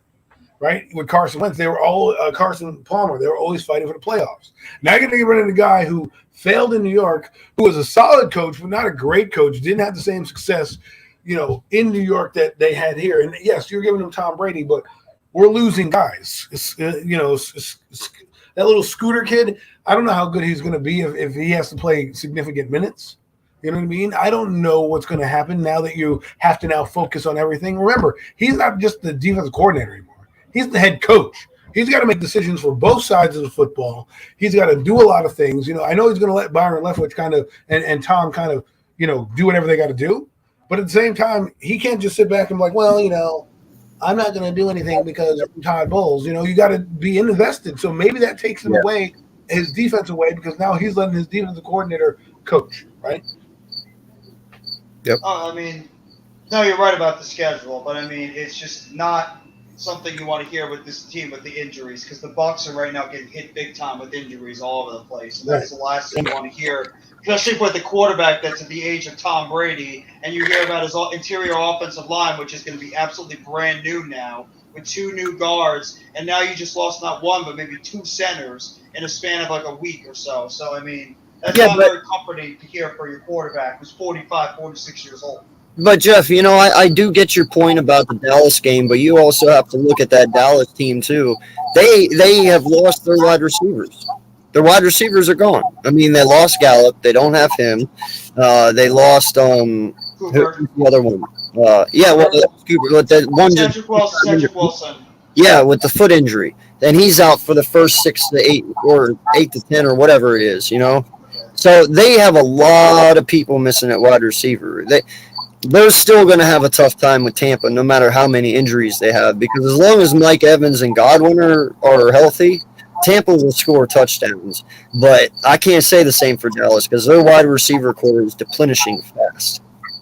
You know where Dallas will take advantage of that is their pass rush against that offensive line. That's where I think Dallas would have the advantage, especially if they put Parsons on blitzes up the middle and take advantage of that newly put together interior of that offensive line. If I'm Dallas and I'm playing against Tampa Bay, I'm putting Parsons anywhere near the middle of that defense. Now I'm rushing him up the middle and make that interior offensive line stop him, because you want to make Tom Brady run around that field. That's exactly what I would do. I would make Parsons pretty much be that savage up the middle, or do the same thing with Marcus Lawrence on the opposite side. So, I mean, yeah, I agree. I mean, they've lost a lot of players on the outside with the Dallas Cowboys. Their offensive line, I don't even trust either. Because Tyron Smith, when he's healthy, he's one of the best left tackles. But Tyron Smith has not been healthy for the past few years. He's been missing a ton of games. Zach Martin, the same thing. He's another guy. Been one of the best guards in the league for years. He's also missed games. Tyler Biotish, give me a break. Tyler Biotish sucks as a center. He's nowhere near what Travis Frederick was for that team. Their offensive line is a problem. Well, that's Nobody ever thinks about that. That's not the issue we're making here. We're making the case that will the Cowboys going in fully healthy against a Tampa Bay team have a little bit more of a chance than they did before? Yes, they will. Yes, they will. And so that's where this playoff thing happens, because if Tampa Bay somehow struggles out the gate, right, like Kansas City did. Kansas City righted their season against the Giants last year. Okay, they were 3-4 and basically almost dead in the water, right? Yes. But then they win the Giants and win like 7 in a row after they beat the Giants and correct all their issues. So will Tampa Bay be ripe for the picking for a team down the road? Like they played New Orleans week 2. New Orleans defense is probably better than the Cowboys personnel-wise, right? In this regard. Tom So let's Brady say does they not play against New Orleans. He does not play against New Orleans well at all. He struggles So against then- that team. So then now you're going in, is that game in New Orleans? Because if it's in New Orleans, I'm giving New Orleans kind of a slight edge, even if they have Andy Dalton as quarterback. I believe it is in New Orleans. Because that's who their backup is. Backup is Andy Dalton. I kind of like that move more so than Taysom Hill at quarterback and Trevor Siemian last year. Yes, Andy Dalton is caca and he's a backup quarterback, but that's why, he's a backup quarterback and he has some experience. If he plays competent enough and just keeps the chains moving, they can win the football game, right? So now let's just go with the scenario. The Bucs go 0-2. Will my prediction of them not making the playoffs be so crazy to think? Nope. I'm just saying. I mean, because you're going to play the New Orleans Saints, who have a good defense. You have Carolina, who has a good defense. And if they start Baker Mayfield again, that's a competent quarterback over Sam Darnold. I know people don't like Baker for whatever reasons, whether you think he's an asshole like Aaron Rodgers or you just think he's overrated, whatever the case may be, there's a stigmatism to the guy, even though he won some playoff games for the Cleveland Browns, right? So you bring in a guy who's competent like a Baker Mayfield, who all the coach has to say is don't mess it up, or in this case, don't fuck it up, right? So why wouldn't the Buccaneers now be in a game? Because now you're losing, especially if they're not going in full strength. Remember, their team is about their receiving core. Mike Evans, Chris Godwin, Julio Jones, Cameron Brate. I mean, they those guys are what are their weapons. Russell Gage. Now you take those guys away, and you're playing a good defense who doesn't have to worry about those things anymore, and now can do exactly what AK says, come up the middle because you have no center. I can see the Bucs struggling, man. I really can. Yeah, that's why I said what I said, man. I want to fight for them. I wish I could, but it's going to be tough. I mean, just the don't think only they'll thing be a that the playoff Bucs have team. is that it's weak in the NFC. That's it. That's what I was going to say. You think the NFC is going to be weak, and that's why I still think the Bucs in the end will still be a playoff team unless they're ravished all over the place with injuries. I still think because of the weak NFC that the Bucs will still somehow sneak into the playoffs if they don't. Yeah, but then Have the type of season we But think. then they to could have. stay in, though, that's the hard part. then there's teams like, let's say, Arizona, for example, right? They are now, if we're taking Tampa Bay out of this mix, maybe there's now a spot available for them to sneak into the back of the playoffs. You know what I'm saying? So, if the Bucs become weaker, somebody has to rise up, and these I think teams. somebody in the NFC East will. I think one of those NFC East teams could be a. I mean, let's say Philly does it. I mean, or Dallas, or heck, even Washington. I mean, I don't know what's going to happen, but Tampa Bay has crucialness coming up because they don't have much of a game plan outside of Tom Brady. They're just hoping that he comes back, and that's why I don't like the time. That's why when AK says, "Well, we got rid of the guy for the coach or whatever it is," it really makes me pissed off. I mean, here's Tristan Wirfs right now talking on Camp Live, but it really pisses me off because you're building your team about some guy because you're like hoping that he's going to have a good season. You can't do that. I mean, how many more years would have Bruce Arians stayed around compared to how many more years is Tom going to stay around? That's another way you got to look at it because it's like, dude, if Tom wins another like say they somehow make it. He was there prior to Tom Brady. He came in with Jameis Winston, made Jameis Winston a competent quarterback. Yeah, that was the year he went 30 for 30, right? Right. Yes. Jameis Winston just had eye problems. He even said he had corrective eye surgery. which he saw double vision, which is hard to play quarterback when you're losing your vision. So I'm not taking away an excuse for Jameis Winston, but my point is that guy had to overcome some things, and look what he did with the Saints. He was pretty much an efficient starter for them. So then you bring in Tom Brady, who now, with a ready-made team, they already had Godwin there. They already had Evans there. You know, Tom Brady just took him over the top. But now you're taking these guys away with Bruce Arians not necessarily in the fold. You have a guy named Todd Bowles who can get pushed around by Tom Brady. Arians ain't going to get pushed around. Arians going to be like, yo, I want to do it my way. I don't want these guys to stay later and risk their family. I mean, go watch the Hard Knocks. Okay, Bruce Arians is a 9-to-5 guy. That's what he is. He'll have you come to practice. You'll work. Once practice is over, he don't want you to stay there unless you don't have to. Coach. Wait, I got a question for you, man. Would you have rather seen Brian Leftwich get the job over Todd Bowles? Yes. I think Leftwich should have got the job. And you know why? Same here. You're promoting an up-and-coming guy. You're keeping a guy from leaving, right? If this guy now can go to another place and be a head coach somewhere else. If you made him the head coach of Tampa Bay and still kept Todd Bowles there, I would have respected that more than just giving it to Todd Bowles by default. Yeah. Oh, well, Todd Bowles, he has head coaching experience. But you have Tom Brady and Byron Leftwich. Why wouldn't you want him to be the guy? And Tom Brady swears by Byron Leftwich, right? So you're going to have number 12's backing. So the players are going to be like, well, we believe in Byron. You know what I mean? And no, that's why I think this is going to fail, bro. Because I think you're right. I believe they promoted the wrong guy. If they would have brought Leftwich up, it would have been different, I think. The thing, though, is like you have Arians in the building, so it's not like you wouldn't have had his mentor still there. Exactly. He could still go to Bruce and be like, "Hey, man, I have this situation with so and so and so and so.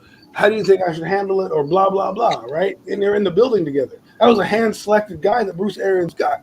Todd Bowles is a friend of Bruce Arians. He had a good defense, but why would I promote the guy who, I don't think is going to be an up-and-coming coach? Remember, Brian Leftwich is getting head coaching interviews all over the place, right? Yep. He has a good season.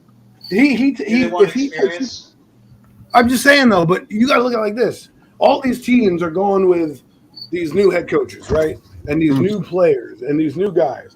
Why wouldn't you just promote the guys so you don't lose them? Let's talk about a scenario that happens. If they lose all these guys and somehow Byron Leftwich gets Tom Brady to do his magic, right? And he has a great season. Wouldn't you think that is a bigger feather in Byron Leftwich's cap, which means he's probably going to leave now? Like, screw this, man. I can do this with Tom Brady. I can build my own team and do this with all these bad players. Just let me start the franchise. I don't know. No, you make a valid. Great season. Go ahead, AK. Oh no, I was going to say he makes a valid point there, man. Like, say he comes out and he makes this offense sufficient, but they end up not making the playoffs or barely making the playoffs and losing because their team lost a lot of talent due to injury. This guy's going to leave and go be a head coach. So why wouldn't you savor losing him by making him the head coach? That way you don't have to worry about it. That way the only person that would have been leaving would have been either Bowles or somebody under them. But now you made it to where you have the opportunity to lose Leftwich. And it's like, that's kind of stupid. You had everything you needed. All you had to do was just promote the young guy.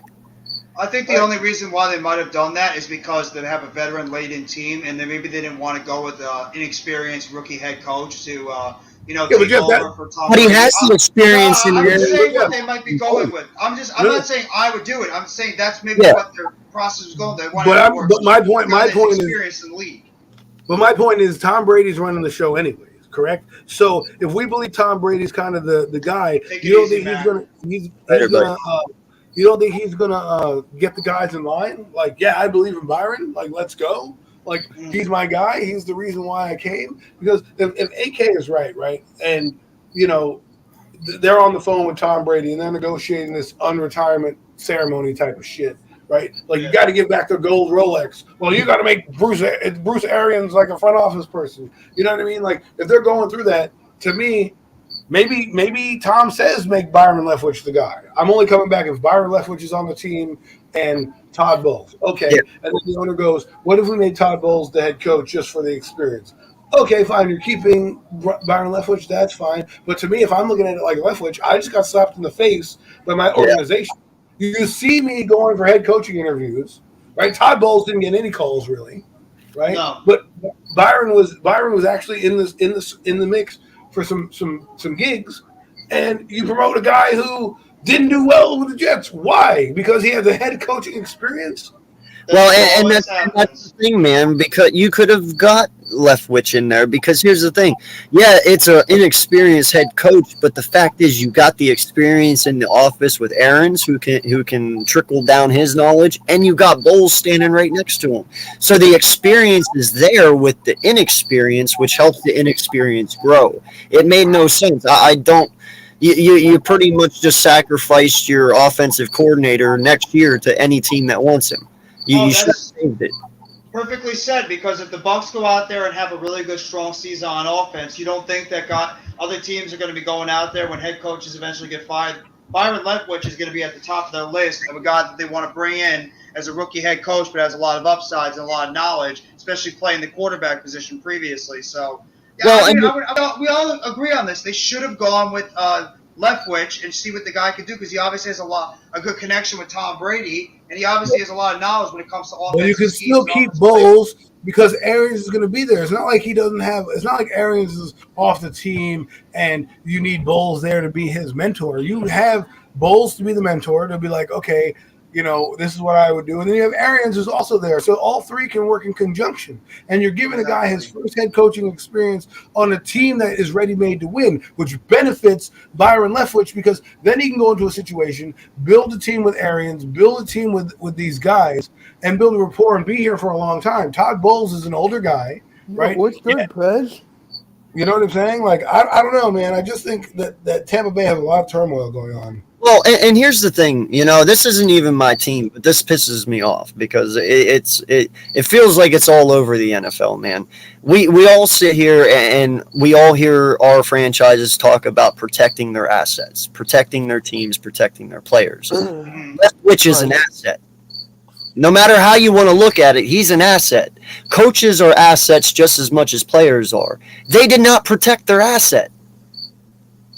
You know what I'm saying? Like You're right.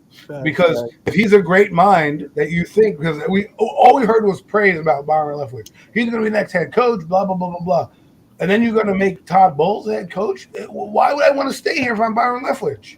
Now I'm going to go explore and see if I can build a franchise, because my franchise that brought me in, the mentor that brought me in, the guy that gave me a chance, who is now president of football operations, doesn't even tell me to be the number one man. Now, I don't know what the conversations were. If Arians was like, go with Byron, and the owners were like, well, we're scared of that, blah, blah, blah. Because obviously they're scared of something with Byron Leftwich. That's why he's not the head coach. But to me, it's just stupid. Yeah. Oh, I agree. Absolutely.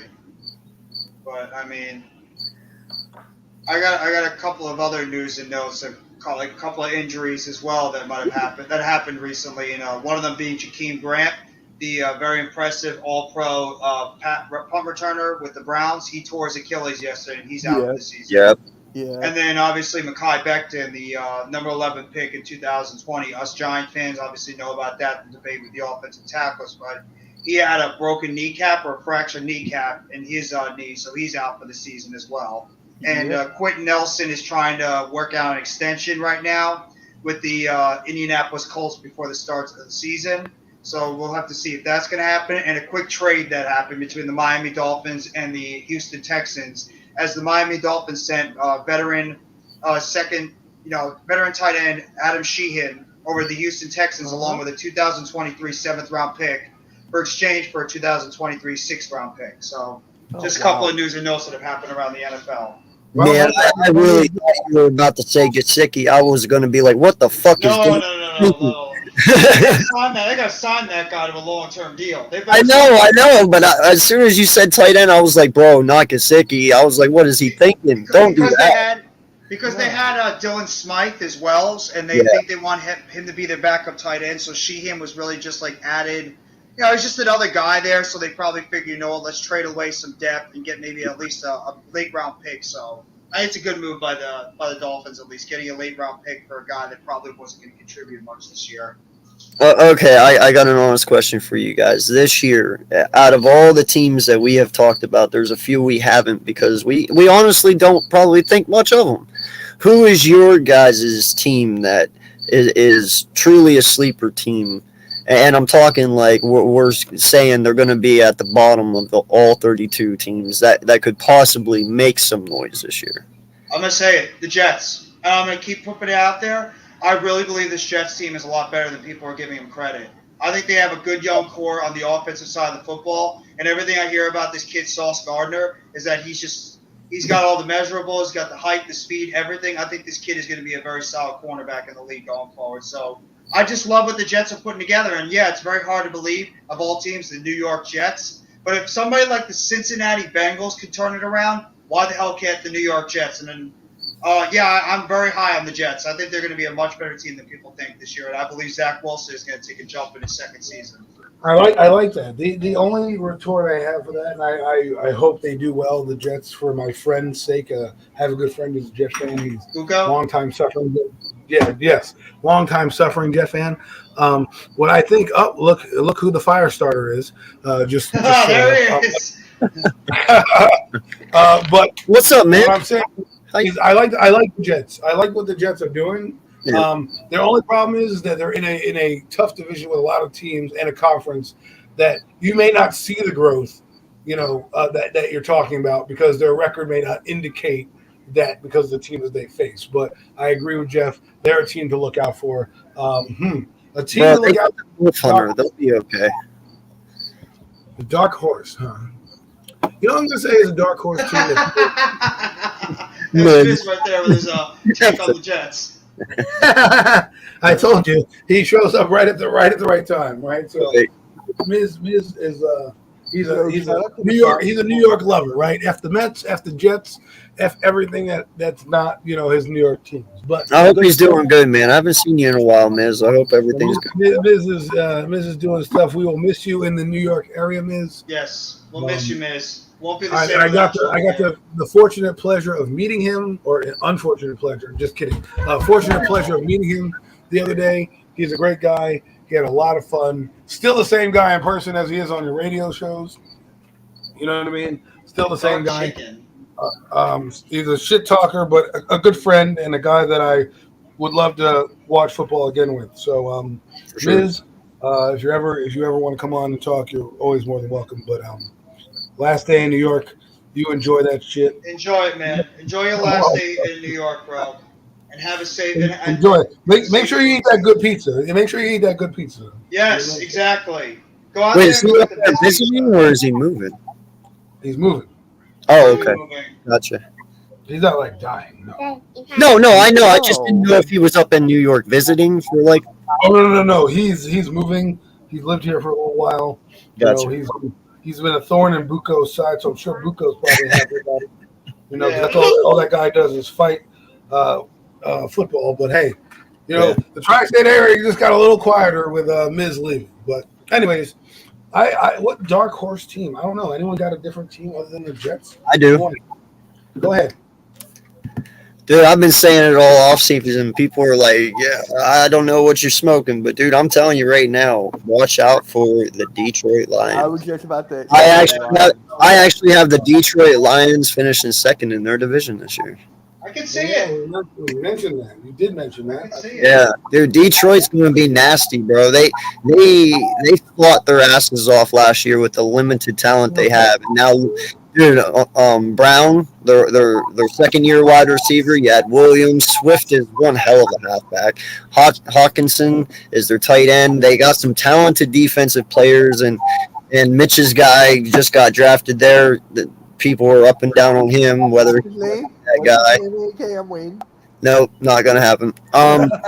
They got some really good young linebackers. Their corners aren't that bad. I think they're going to have a better second year. I really do. I understand Goff is not, the greatest, but he didn't do that bad for him last year. But maybe they are, need a new quarterback, but he's manageable right now.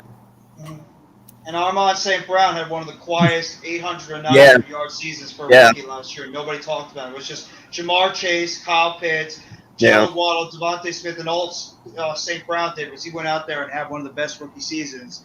And now, What is with the chicken guys? I don't understand. What is this an inside thing? my Eagles, Miz? Come on.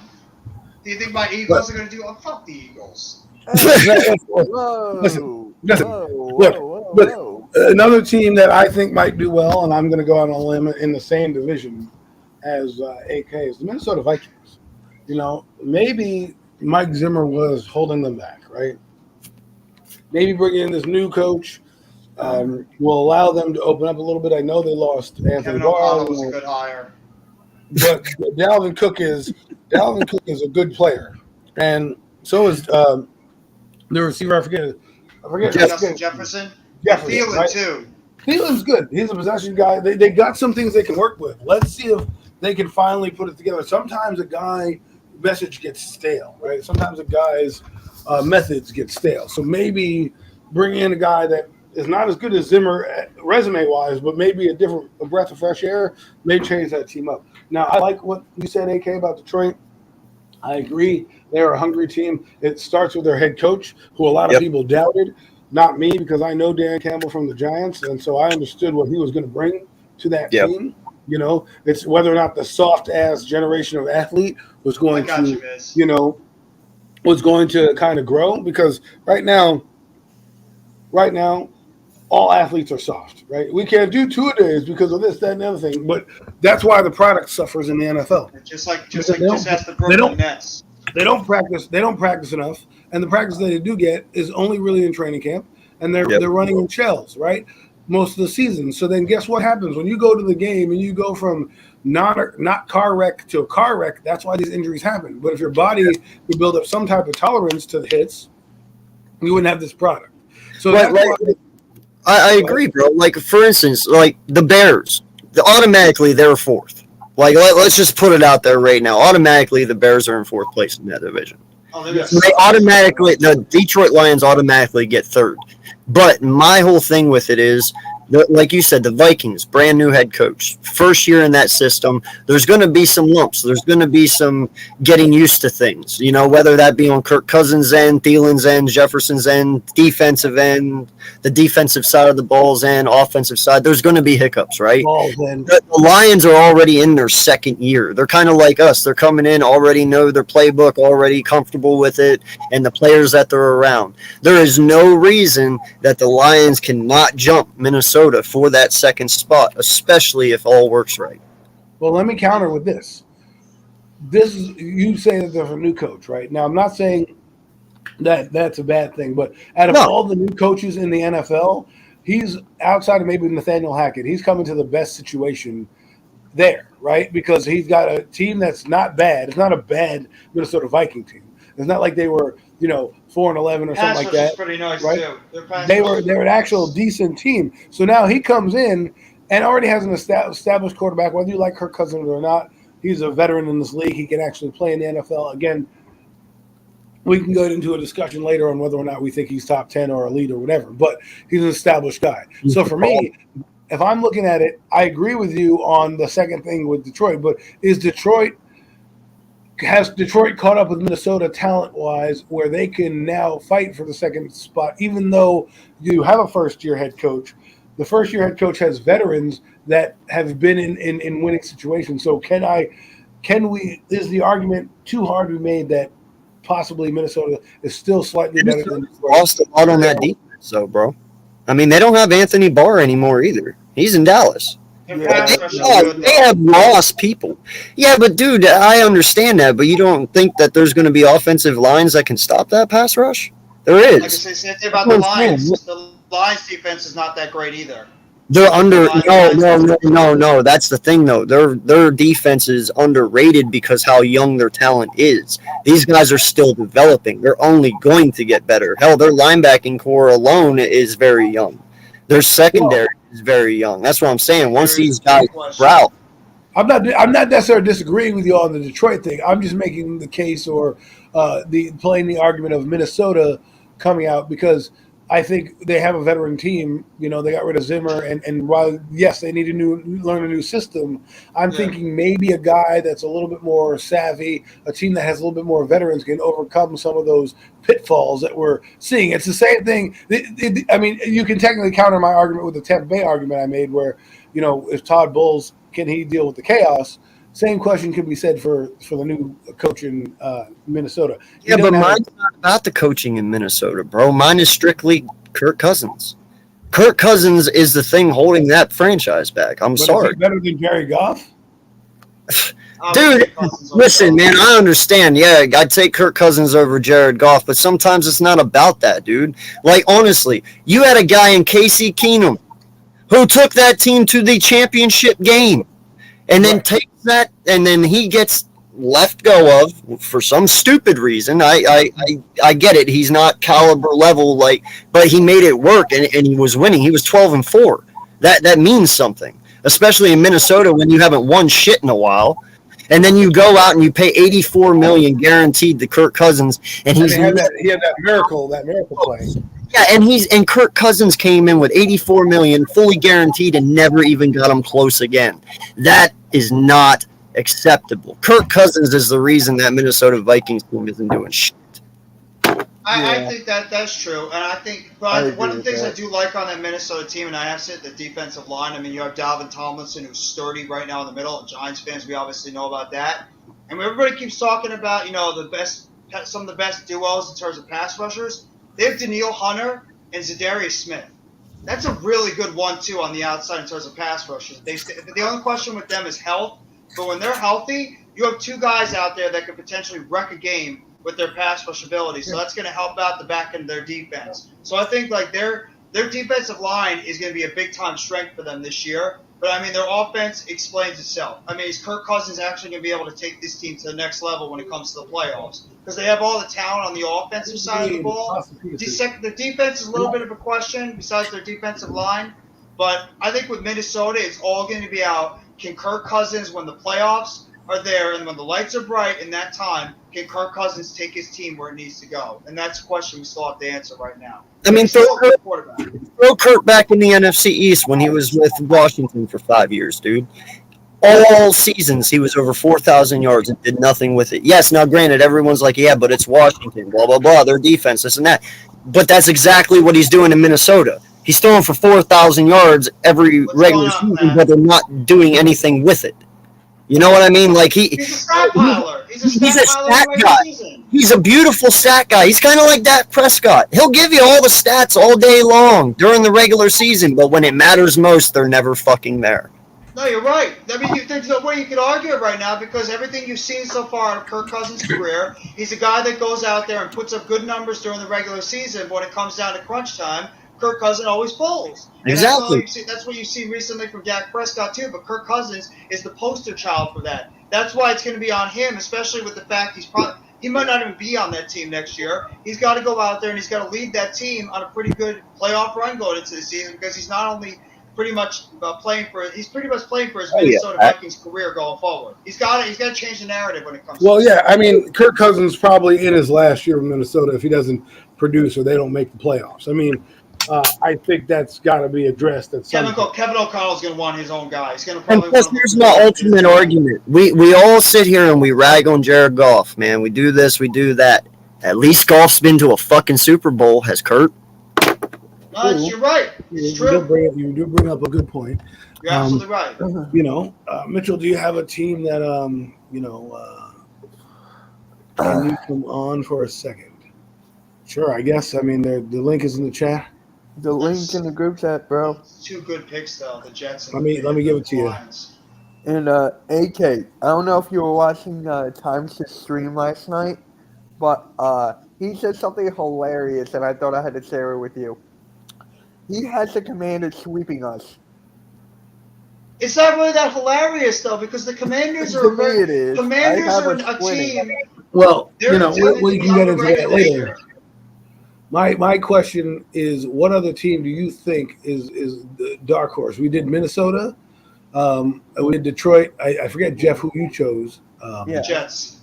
The Jets, right? And Mitchell, who do you have? Don't say the Eagles because we already know that they're. Oh, I'm not saying the Eagles. Why in the world? The would I Eagles say can't be an underrated team, and everybody's picking them to win 12 wins this What's up, year. Pat? Oh, wow. Yo, what's good, Pat? What- Buddy? Big What is your- Pat in the house. Adam, I Yes, love sir. your show, man. Keep doing this, bro. AK, I ain't seen you in a minute. That's why I want to come on and say hi, man. What's Thank going you. on, bro? Brother, I miss you, dog. How you doing? I love the shit you're doing over on your channel, man. Seriously, keep doing it. I just wanted to come on and say I appreciate Adam coming on to the Giants Full Access first show. I'm gonna do another one probably tomorrow for the pre. Oh, no problem, man. Thanks for having me. And I just wanted to say thank you for coming. No, I just wanna appreciate see you what having me did see, on. man. You I think I know, want to do. I want to do a Giants interactions with you, Adam, and I want to make this controversial. Because, like I said, you were the only one that had the balls to say a couple of things. So I'll go over a couple of subjects with you about the Giants. I think that'd be pretty dope if you Yes, had sir. the time. You got the new baby and everything. So you let me know, man. You have my number. We can work something out. all right, but you guys were talking about Kirk Cousins. Yes, sir. This is where I turn my I'm gonna camera say off. this about. Yeah. Say this God about dang. Kirk Cousins, man. I think Kirk Cousins is one of the worst type of quarterbacks you can actually have on your team. Not because he's sorry. It's because he's a quarterback that puts up stats. Like AK says, it doesn't really mean anything. Like, he can get you to the playoffs, but he'll never get you to a Super Bowl. But he's always putting up at least 4,000, close to 5,000 yards a season. And that's hard to get rid of because how many quarterbacks are going to do that for you?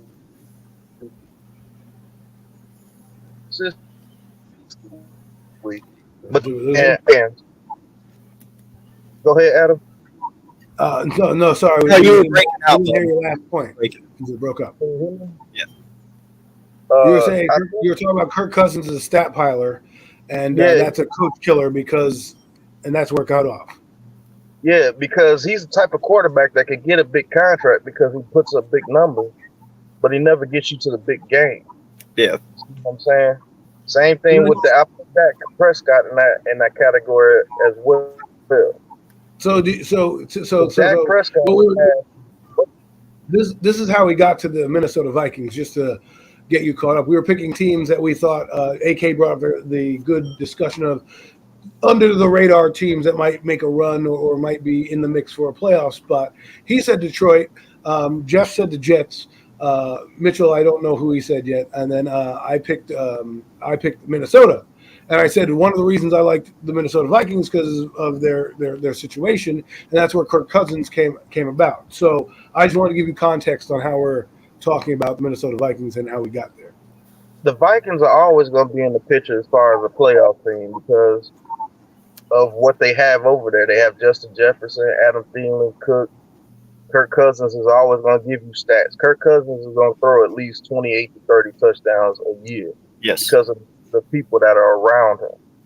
But the thing is, I don't think Kirk Cousins has the moxie to get you to the Super Bowl. It's just something about that quarterback. Like, I believe he's the ultimate bridge quarterback to where I would draft a quarterback in the first round and have Kirk Cousins and let that quarterback sit behind him 2 to 3 years. So Pat, would you say that? And I'm just throwing this out here. Would you say Kirk Cousins is like what Jimmy G wishes he could be? Jimmy G made it to the Super Bowl. Well, yeah, I know. I'm talking like statistic and being like. If Jimmy G put up the stats that Kirk Cousins did and went to the Super Bowl, this guy would be on any team right now. That's what I'm saying. Like Jimmy G, he made it to the Super Bowl, but Kirk Cousins is consistent. Like we've seen it, and even you said it. He's 4,000 yards all the time. But if you could give Jimmy G what Kirk Cousins has, oh, dude, you couldn't touch Jimmy G. That's what I'm saying. It's Right. Jimmy G wishes he could be. Super Bowl right now. Yeah, but yet you had 2 Super rid of Bowls him. right with Kirk Cousins. You don't try to get rid of a quarterback that just took you there. I mean, Same with Goff. Is the 49ers just that good of a team to where they overcame some of Jimmy G's incapabilities? I think they were. That defense played out their mind, and you have Deebo Samuel. You just get him the ball and let him work. And they had one of the best running games in the league. If Jimmy G could complete passes like Kirk Cousins, they will have 2 Super Bowl rings. Exactly.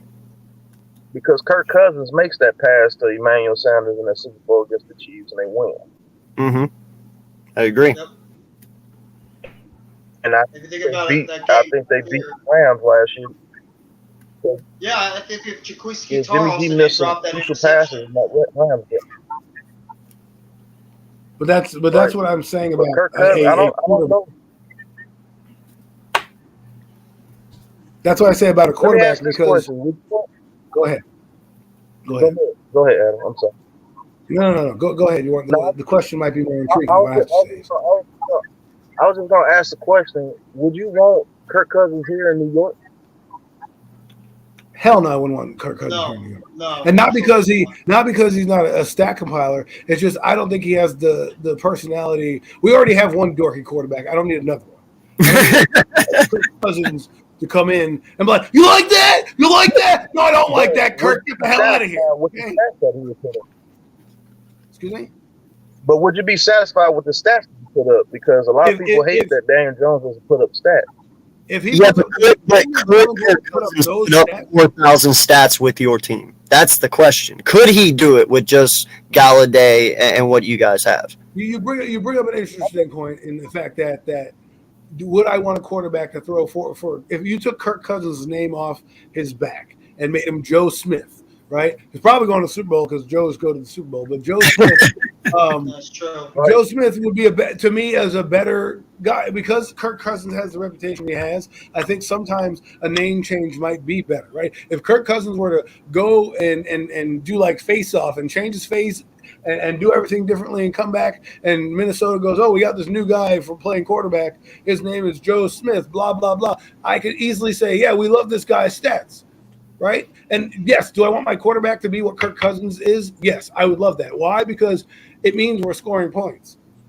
However, the problem is that when I get to the playoffs, is he going to be the guy that puts me in those games? Right, and not a guy that is carried to those games. Jimmy G is a guy that gets carried to those games, okay, because he doesn't make the plays needed to be the elite guy. Kirk Cousins is borderline. There are some things that he does well, and there's others you're like, dude, what are you doing? You know what I mean? And I got a name. Would you say that he's maybe close to like somebody like a Tony Romo who puts up a lot of Yes. stats during the regular Yes. season, but he never gets it done in the playoffs? Because that was Romo. Romo was a great stat piler, and he was a very good quarterback in the regular season. Right. When it got down to when it gets to the postseason, we all saw what Romo did. The guy folded like a cheap suit. So I mean, Okay, that's another guy I could throw out there. Romo folded like a cheap suit to us twice. Yes. Yeah. Here's That's the ultimate Dallas question, guys. Here's the ultimate question. You saw this past offseason last year that the Rams went out and they got Matthew Stafford, and Matthew Stafford was the guy and took him to the Super Bowl, right? Now say the Rams went out last year and got Kirk Cousins. Do they still win the Super Bowl? That's the No. question. No. And that is my point. And and I'm agreeing with you there. I'm just countering the point of being that Minnesota has a little bit more experience is the reason why I would, pick them in the Central to be the second team.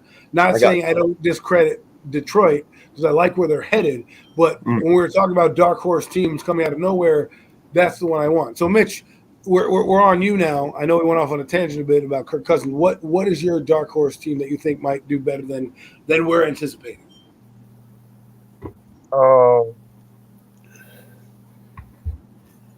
Guess Mitchell's not there. Pat, you can answer the question. He's thinking. The Vikings is definitely one. They'll always be there because of Kirk Cousins, unfortunately.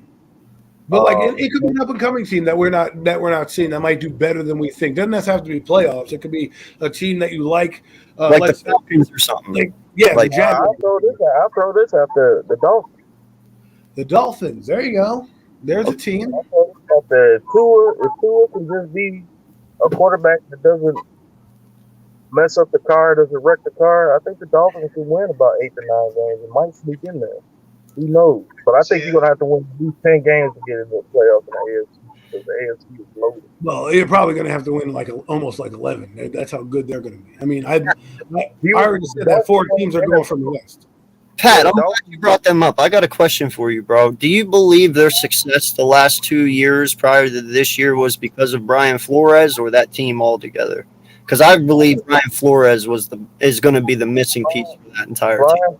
Brian Flores was the reason why that team did what they did just this past year because he got That's that. why I wanted him as our coach. You know, before the allegations, of course. Yeah. Now the thing with Brian Flores, I don't think he helped us because we have an offense that was more inept than what the Dolphins' offense was. You know what I'm saying? And their offensive line wasn't as bad as ours. And I don't think Brian Flores has anything to do with offense. I think he's a purely defensive guy. Now, could he have turned our defense into some monsters? Probably could have, but our defense was playing pretty well down the stretch. We were holding people to like 3 points in the first half. The offense just couldn't do anything. Yeah. Like Then the inside 2 minutes. Yeah, the offense was giving up points. You see what I'm saying? They were yeah, giving it up was. So Pat, do you feel the Dolphins will take a step back this year because of not having Brian Flores? They just said they're going to be a dark horse.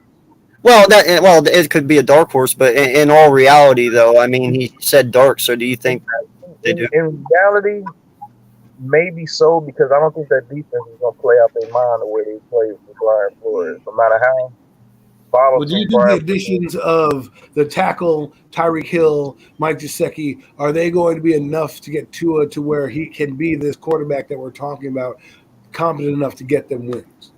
I got 2 more additions before, real quick. Cedric Wilson, don't take away that guy, what he did in Dallas. And then I think Chase Edmonds is going to be one of those sneaky good running backs for that Dolphins team. Watch out for that name, too. Chase Edmonds is solid. If they get that offense to where they're putting up 24 to 28 points a game, I believe they can balance themselves out. Because I don't think that defense is going to be as good as it was last year, but I think their offense could be a lot better. And that could balance that team out, and they can actually get a couple more victories. So who knows? I like it. I think the Patriots are going to take a step back because they got Patricia and Judge calling the offense. They don't know what's going on. Dude, but that was possibly their worst draft ever in Belichick history. Tell me they didn't reach on every freaking draft pick this year. Oh, my God, they reached. They reached in every single one. Yeah, I got the division last this year. There's a method to their madness, and whether or not we like the player, Bill has a plan for something. He does that. He finds people. Sometimes they work out, sometimes they don't. But he seems to find players and cultivate them. Now, those players don't do well anywhere else. Trey Flowers and a few other guys that play, but we'll see what happens. I mean, the Patriots to me are an intriguing team. Let's talk about them because they're one of those teams where are they in the right place but at the wrong time right now? Because the AFC has changed guard. You took away Tom Brady, right? Everybody seems to be catching up to what the Patriots have done, and now the Patriots, who had one of the best offensive coordinators we've seen in the last decade, leave to go to Las Vegas. Now have 2 freaking stooges, two of the 3 stooges running their offense. They're poking each other in the eye and whacking each other over the head. And do you think they would be exactly? They're doing whoa, whatever that dumb shit is. That's what it seems like the Patriots are doing. Do we think they will be a playoff team or in contention at all this year? No, I think they're going to suck. I actually think they're going to be last in that division. They got lost. I think they're going to be the worst team in that division because you get that type of stuff on the hurry up. Just letting you know. Mac Jones. Mac Jones is working with 2 stooges as his offensive coordinators. You don't think that's going to stunt that kid's momentum going forward? Their offensive line took a hit. You're the questions you must have. You lost J.C. Jackson as your top cornerback. Devin McCourty is getting a year younger. You lost Hightower. I think the other teams in that division have improved enough where I believe that the Patriots are going to take a major step back and they're going to finish last in that division. And your biggest upgrade on offense was Devontae Parker. I mean, Devontae Parker's a nice receiver, but let's calm down a little bit. This Yeah, guy is about an week average 4. receiver who gets hurt a lot. He's the Riggs of the league. He's a worse Someone version tried of to tell me he Sterling was Shepard when good he as gets hurt. Kendrick Bourne. Yeah, they're Kendrick Bourne. They have the almighty Nelson Aguilar. AK, you know all about that guy. I mean, They the have- receiver I core do is too. shaky at best. Harris is a decent Nelson, running back. Nelson Aguilar did okay for the Raiders. He didn't do well for the he didn't do well for the Eagles, but he did have a solid season for the Raiders. He I reverted gotta back give to him- his drop Hey, south again. Back you over guys there. are only making my Raider thing even way more possible. I mean, you got Derek Carr making Nelson Aguilar look really fucking good. That speaks volumes, right? Yeah. I just don't believe in this Patriots team. I don't. I think eventually the bloom is going to come off the Belichick rose. I think the Patriots get 6 or 7 wins. Oh my god, I love you guys. That's even worse than I thought. My God. I You think know that what? might I be got enough to beat Patriots out the winning Jets. 4. All right, Pat. The bloom is coming off. I got the a rose. question for you, Pat. Do you think that the Jets have more wins than the Patriots this year, or do you think the Jets still finish in 4th, even though they have a lot of good talent? I think they still finish in 4th, bro. Wow. Okay. So the Jets if talent is still strong. if the Patriots go 7 wins or don't make the playoffs, these two guys, Jeff and Pat, have said it here first.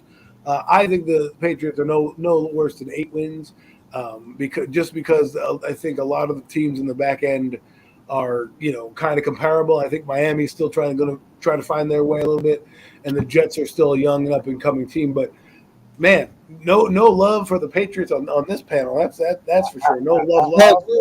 I'll say this. They better hope Joe Judge doesn't mess up another quarterback named Jones. I think he is. Like no lie, man. I got to say this. I don't know what Belichick feels. I don't know if he feels he can make Mac Jones into another Tom Brady, because if you look at this team, man, Tom Brady, when he was quarterback for this franchise, he didn't have many weapons to throw to. I mean, Amendola and Edelman, they were late round picks. They weren't any superstars. Edelman was undrafted. Yeah, it was. Noah came from Miami, I think. But Tom Brady is a way different level than Mac Jones, and I believe that Belichick is still thinking he can get away with that kind of production with Mac, even though Mac isn't that. Like, you need to kind of treat Mac how we're treating Jalen. You got to put weapons around him for this guy to succeed. I understand Mac is talented, he can throw the ball, but he also needs help. You're not going to get away winning games with Nelson Aguilar as your number 1 with Mac Jones. He's not tall. If you stop I'll the give you Patriots, 2 names that could help him. The tight ends. The 2 tight ends on the Patriots could help out a guy like Mac Jones, because I do believe they have 2 solid tight ends on that team. Yeah, but you need more than that. You need more than No, tight the ends. receiver core is weak, but Jacoby Myers is solid. I'll give him. He's a solid. Well, I receiver in the mean, league. defensively, Bill's going to have that team prepared. I mean, Yeah. there's one thing that team will be. It'll be prepared.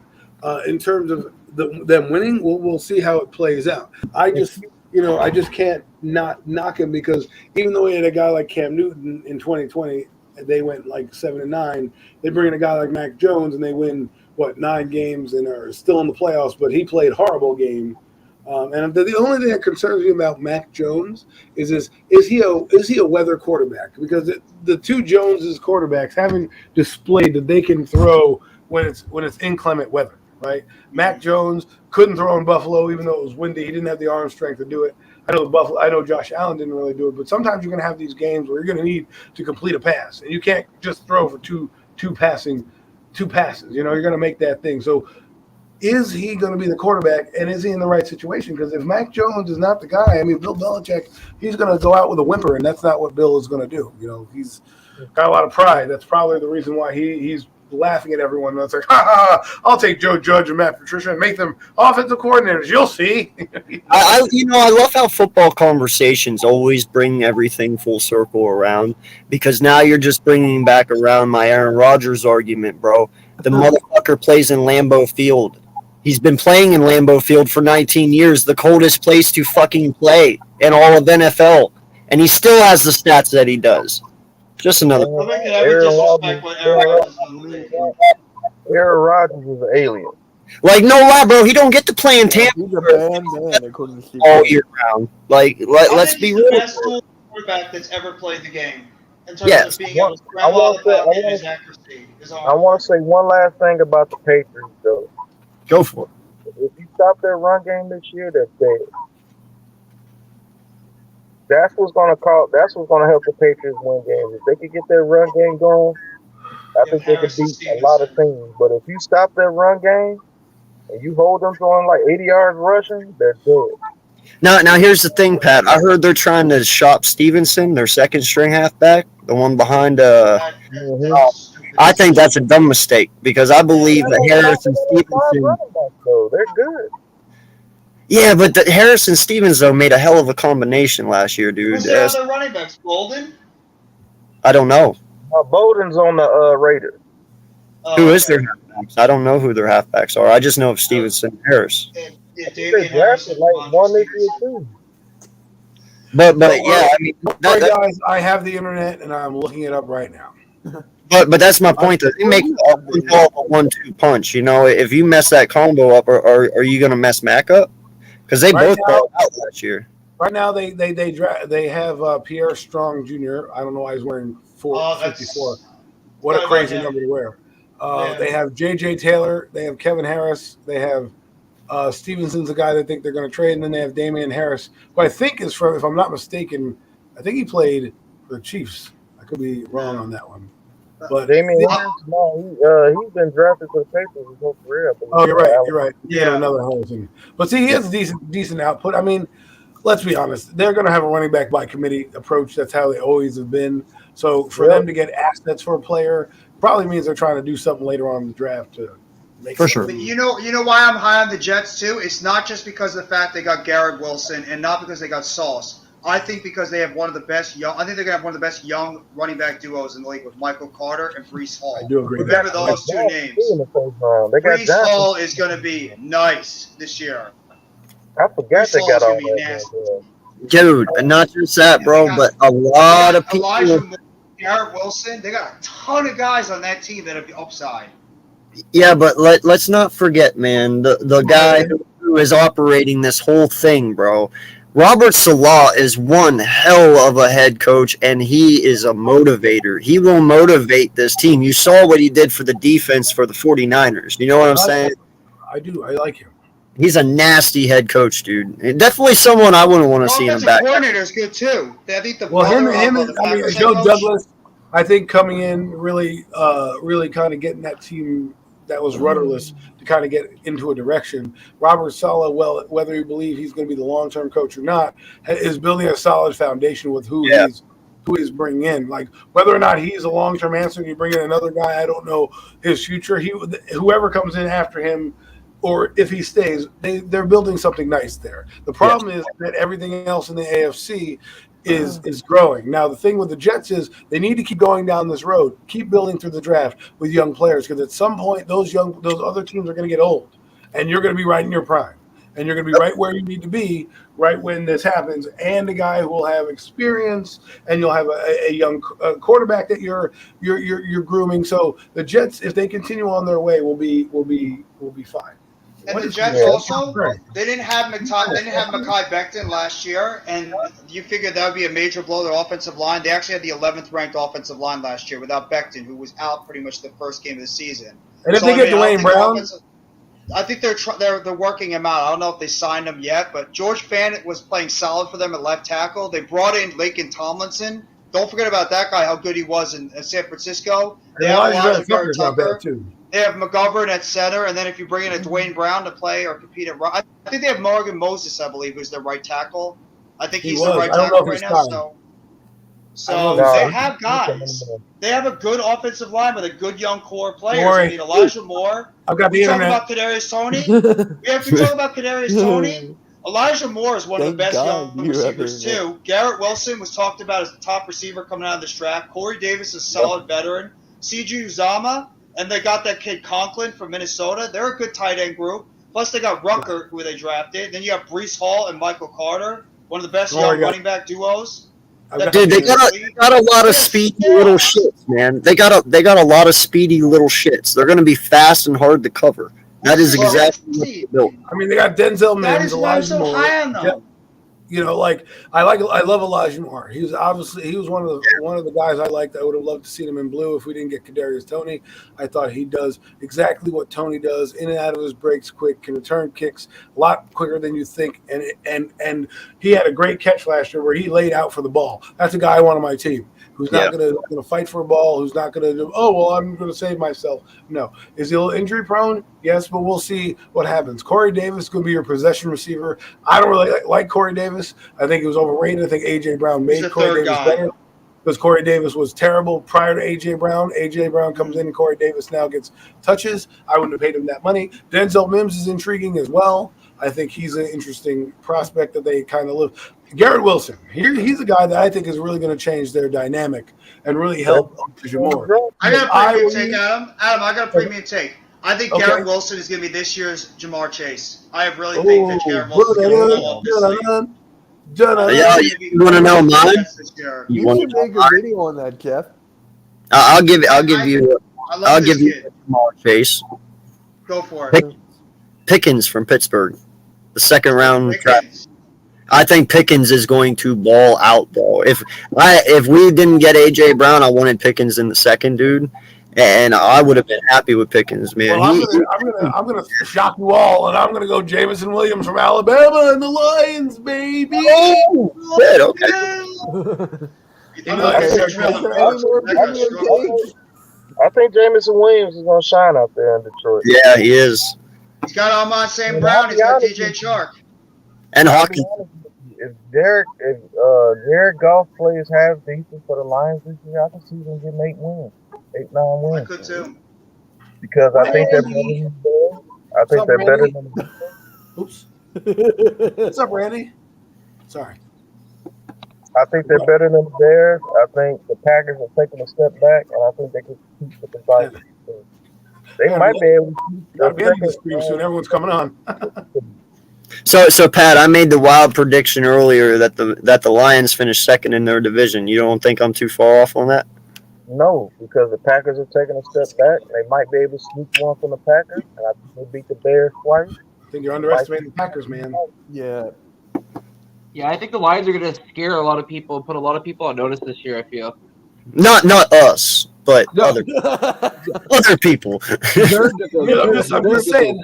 Like we're looking at it. I think we're looking at No, it. in the first week, you want them to suck. We're looking at it the wrong way, right? Everyone thinks the Packers are going to suck. I can't say a team that's won 26 games. Oh no, the They Packers lost are going to win that division.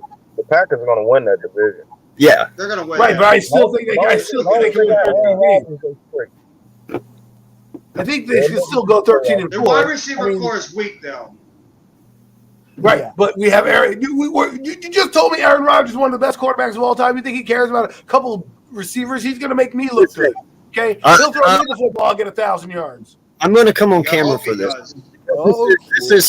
This is how I feel about Aaron Rodgers, and this is how he makes his. Oh, Adam's on camera now. Yeah, this is how he makes receivers. Like, no lie, man. Aaron Rodgers, he doesn't just throw the football. There we go. Let's make it all official. Aaron Rodgers just doesn't throw the football. I have never seen a quarterback like Aaron Rodgers. Dude, he throws the ball and makes his receivers go get it, but he throws it to where only his receivers can get it. Like, I've seen the man make, and he does it with just a flick of the wrist, dude. There's no effort in it. There's no anything. There's no way that these wide receivers that he has this year can fuck up unless they do it. Because I promise you, when he throws that ball is going to be where it's supposed to be.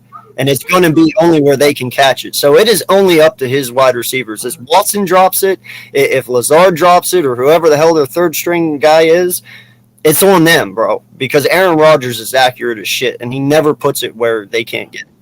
Yeah, I think he's one of the best. I think he is the best thrower of the football I've ever seen. Like, Yeah. Yeah, seriously, like that dude. I agree with If you that. put Aaron Rodgers on the Chiefs, I think they win a couple of Super Bowls if you put Aaron Rodgers on the Chiefs. Because I don't think he's ever had weapons like that.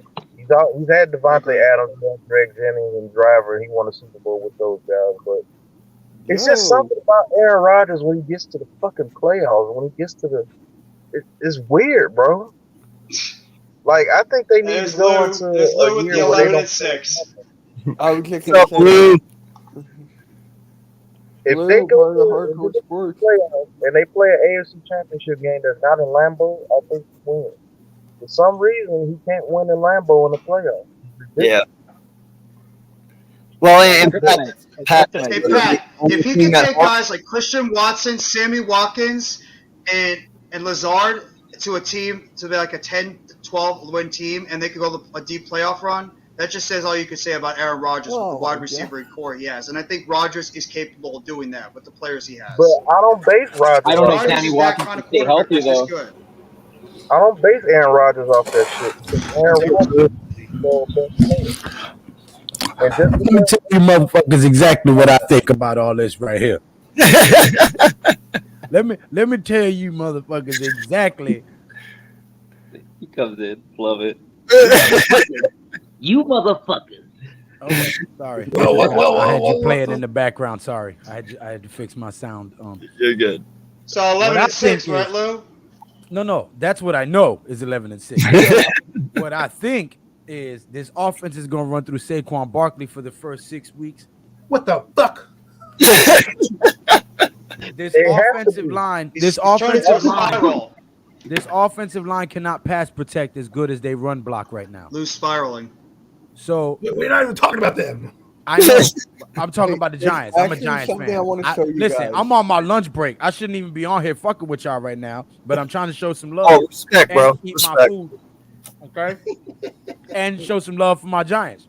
So Big Pat, next shift, Randy, Mitch, AK, Jeff, Adam Costas, 11 and 6 out this motherfucker, baby. The Giants is going hard. I do it. I do Hey, it. I gotta take a call, but let me say this before I have to go. What's up, Lou? What's up? Lou is exactly correct that the offense is going to have to run through Barkley at least the first 5 games, because when you look at our Our offense pass and our protection is pass block, suspect. yeah, it's real suspect. And I trust Barkley with that Suck run game. Barkley might average almost 100 yards the first couple of games because they're going to have to run it through Barkley. Even in the pass game, they might have That's true. to dump it off because he's not getting a lot of pass protection. Evan Neal, he's going to go through some bumps and bruises in his first couple of games. You're going to see a lot of people saying he sucks, like they said. Andrew Thomas sucked when he first got here, and then he's going to turn into a beast. They But said the first fire. couple They games- said fire Coughlin and Eli Manning, and they won the Super Bowl. So let them talk Right. shit. That fuels There's us. actually something I want to show you guys. I don't know how I found this NFC East tier list on Twitter yesterday, and I want to give you guys. I don't know why. This is what I found. So I talked about it on my show yesterday, and I want to hear your guys' thoughts on this. Well, they got us finishing last in just about every. I know. I was laughing. I was like, "This don't freaking right." Listen. But They always have us finishing last. But- Go ahead. Finish. you- Well, or if you're looking at it from right to left, though, you're first in every category. This is America, sir. We read Yeah. left to right here. I'm gonna say this. Well, if you quote the great Ricky Bobby, if you ain't first, you're last. You laugh. Well, let me say this before I have to go. I hope I can Sure. hop right back on, but our season's gonna depend on them first 4 games. If we finish like 1 and 3 in them first 4 games, that might be true. But I truly believe that we can beat the Titans because the Titans are coming to run King Henry in the ground this year because that's all they really have. Facts. I think we beat the Panthers. The Panthers have upgraded, but we've upgraded as well on defense. And I just think for some reason we're going to upset the Cowboys in week 3. For some reason, I think we're going to get the Cowboys in week 3. Get and I it. think Get that's 'em in on MetLife, right? That's in MetLife, right? Week 3, I think that's in MetLife. I honestly think we lose that one and win Thanksgiving. But go ahead, Pat. Sorry. If we finish the first 4 weeks 3-1, look out for it. Because that team is going to be so fucking hyped and so fucking confident that we have a 3-1 record and we're 2 games above 500. I think that defense goes into every game thinking we can stop it. And if that defense is playing like that every freaking game, I don't give a damn who we got at quarterback on offense. If they're getting that ball back to our offense, 3 and out, 3 and out, 3 and out, 3 and out, making them punt, and we got good field position, we have a coach that knows how to put points on the board. Somehow, some way. And if Barkley is balling and we're controlling that clock, yeah.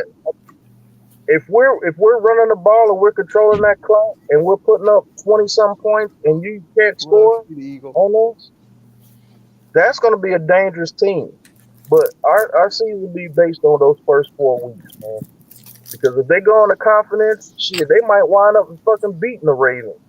And that would be crazy. I want y'all to beat Dallas week 3, bro, because if you beat Dallas week 3, you automatically kill all their momentum. Because them losing to you guys, they'd be like, what the fuck is going on? What you trying to say, AK? What the fuck you trying to say about that? I'm not trying to say nothing. You know what I'm saying? Don't quit Losing to you guys, man. Hey, No, wait a minute. Shit. I get You know where what he's I'm coming saying? Just from. because of the expectation. You talk guys, I got a big call, and I'll be back if you guys are still on.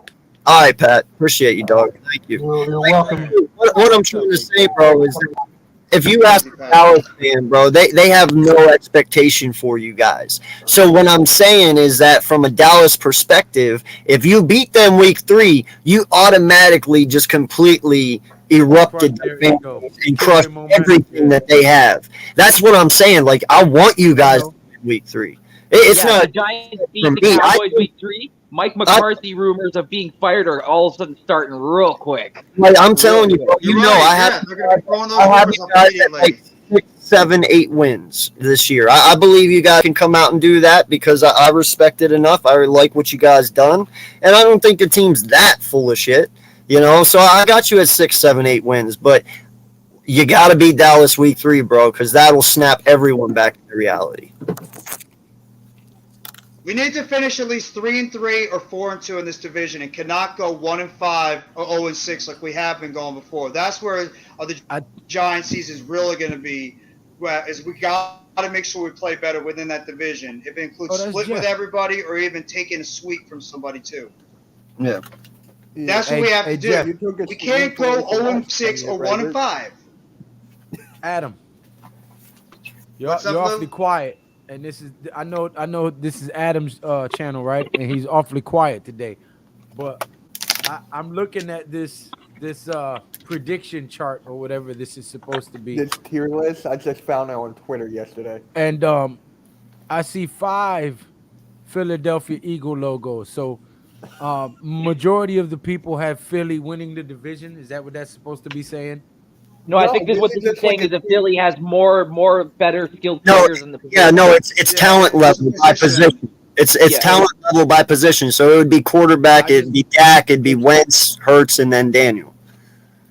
So for Running back, running it goes backs, to you got Yeah. Dallas, Washington, Eagles, then the Giants. Which I think that running back. I just want to say in running back true. one. How the hell are we last at running back? Yeah, that's what I'm saying. That running back Yeah, one is bullshit. These people. This is The why. running back This is one why I is called bad. Adam's name, because I gotta do an homage or pay homage to Adam when I say this. You motherfuckers got us last place in the running back. Right? You got us last place at wide receiver with Wandale, Kadarius Toney, Colin Johnson, Sterling Shepard. You got us last place at The cornerback. 6'4" stiff. You got us fucking third to last at head coach. Give me a break. Get the fuck out of here. Wait, how the fuck is Dallas last at head coach? What? I'm guessing. guys Nobody trusts Mike Yeah, McCarthy. yeah, Nobody it's your trusts call. Mike McCarthy. I understand that, but I still can't put him over fucking Ron Rivera. I respect Ron, but he hasn't really done anything in Washington yet. It's a projection. And I would put Mike McCarthy over. Hey, you know what actually frustrates me? The defensive line, because I think the Giants' defensive line could be first in this division with the potential they Whoa, have. Maybe like whoa, whoa, whoa, whoa. I think the Giants' line could be really good. That's one I'll of give the you a positions I I'll think give the you a Giants could be second. one of the top. I think I the will give you a defensive line could be second, really Jeff. good this year. Yeah, no, I agree. I will give you second, but not first. Not I can't- Hell no. Hell, Putting you guys over us. Now listen. Oh yeah, dude. Jordan Davis, Fletcher Cox, Brandon Grant, Riddick, Sweat. Hargrave. Philly's defensive line is scary. They're not gonna It front. is. Philly's Philly's defensive line is good. defensive front is scary, and How they is the added to it Cowboys over the linebacker draft. third? And you guys have to realize too, Fletcher Cox, Jordan Davis, and BG will all three be out there at the same time. I think They will Fletcher all- Cox is gonna decline significantly. Don't forget about this year. Washington, but too. his name Washington's holds good, weight, too. so I feel you. Washington has talent, bro, but they don't scare me. When you go in and play them, they don't scare me. They've never opposed a threat to my. Tackles scare me. They have no chemistry. They haven't Yeah, built a winning culture yet. They might have talent, bro, but they're not scary. Yeah, they haven't gelled yet. They're not a team yet. Yeah, Didn't he no. bring in Warren Sapp to work on the D line with them this year? Washington. Yeah, he was in there working with their defensive line yesterday. I think Jonathan and did Allen they- and Deron Payne are scary as a duo inside. Taj I in the will building. I don't know about their All outside. I'm saying is, bro, you took Chase Young to be something that he hasn't been yet, so I'm not that freaking worried. In fact, Sweat's more terrifying than Young is, and that's my opinion. Oh, yeah. I agree with you on that. I think Sweat's a better overall defensive end right now than Chase Young. I actually agree with you 100% on that take. Hold up, And that's why I pause said I'm not that scared. Like, I don't know unless how many Chase people Young are comes watching. out here. Oh, sorry. Go ahead, Lou. I don't know how many people are watching. Make sure you subscribe to the Hurry Up. Make sure you subscribe to Adam Costas. Very underrated content creator. He doesn't get the damn notoriety that he should get. We Yes. don't always agree with each other. Oh, thank you. But the man knows football. Okay? Yes. Yeah. And Yes. he's passionate about it. Absolutely. And he takes time out of his fucking day to do these free videos for you guys. Subscribe to Adam. Subscribe to Jeff. Subscribe to AK. Subscribe to Mitch. Subscribe to Next Shift Randy. And if you don't subscribe to me, you know I'm coming to your house. You already know. And I subscribe to thought you whole. were here last week when I didn't subscribe to you. I thought you were knocking, but it was the pizza guy, so I was good. So it was all Lou, good. by the way, I got to get you hooked up with that StreamYard, bro, or Thank give you you. Thank you the. so much. Appreciate Yeah, that. that's Appreciate good. Appreciate I that got shout so many people with that damn StreamYard. Yeah, but nah, dude. And listen, give Lou his props too, man. You know, I was talking to Lou like 3 weeks ago on the phone, and you know, he's like, man, he's like, I just get on, I upload my shit, I do my videos, and I get off. And he's one of the most consistent content creators out there, and one of the most knowledgeable. And he lives by heart on his team. You know, he gets very good views, and he should. You get. For how simple you say your content is, bro, people love you for who you are, and you know I don't rock with many giant fans out there. I rock with Adam, I rock with Jeff, and I rock with you and Pat and Mac and Joel. But that's because y'all are real. You know, you look past the bullshit, you look past the biasism, and you're able to just say what it is. And I respect that for you guys. So I'm just proud that I can have all you guys a part of this with me. And that's why I invited you guys on, because you guys are real. And I love your passion for the game, and you're more knowledgeable than just your team. So thank each and every one of you for all your hard work and everything you do. Yeah. Make Well, sure we you appreciate subscribe to that a lot, Hardcore but we're Sports. still gonna kick your ass this year during In the your season. Just remember fucking that. Tell him dream. again, Jeff. Tell him again, Jeff. I think we can all. No, take that 11-6 and make it 6-11 now, asshole. No, I know 6-11 for the Philadelphia Eagles. The dream team. You The have dream to team buy again. Slay AK right now. you all can Yeah. agree with this statement I'm about to make. Adam, you The have to Eagles buy have K. the best cornerback duo in the division. You have to buy Slay AK for like 3 seconds for that shit he just said. What? Come on, man. You got All right. I know you Giants are gonna miss Dream team. Bradbury. The Giants fans are gonna miss Bradbury. No, actually, I don't It's miss. okay. I'm not gonna miss Bradbury.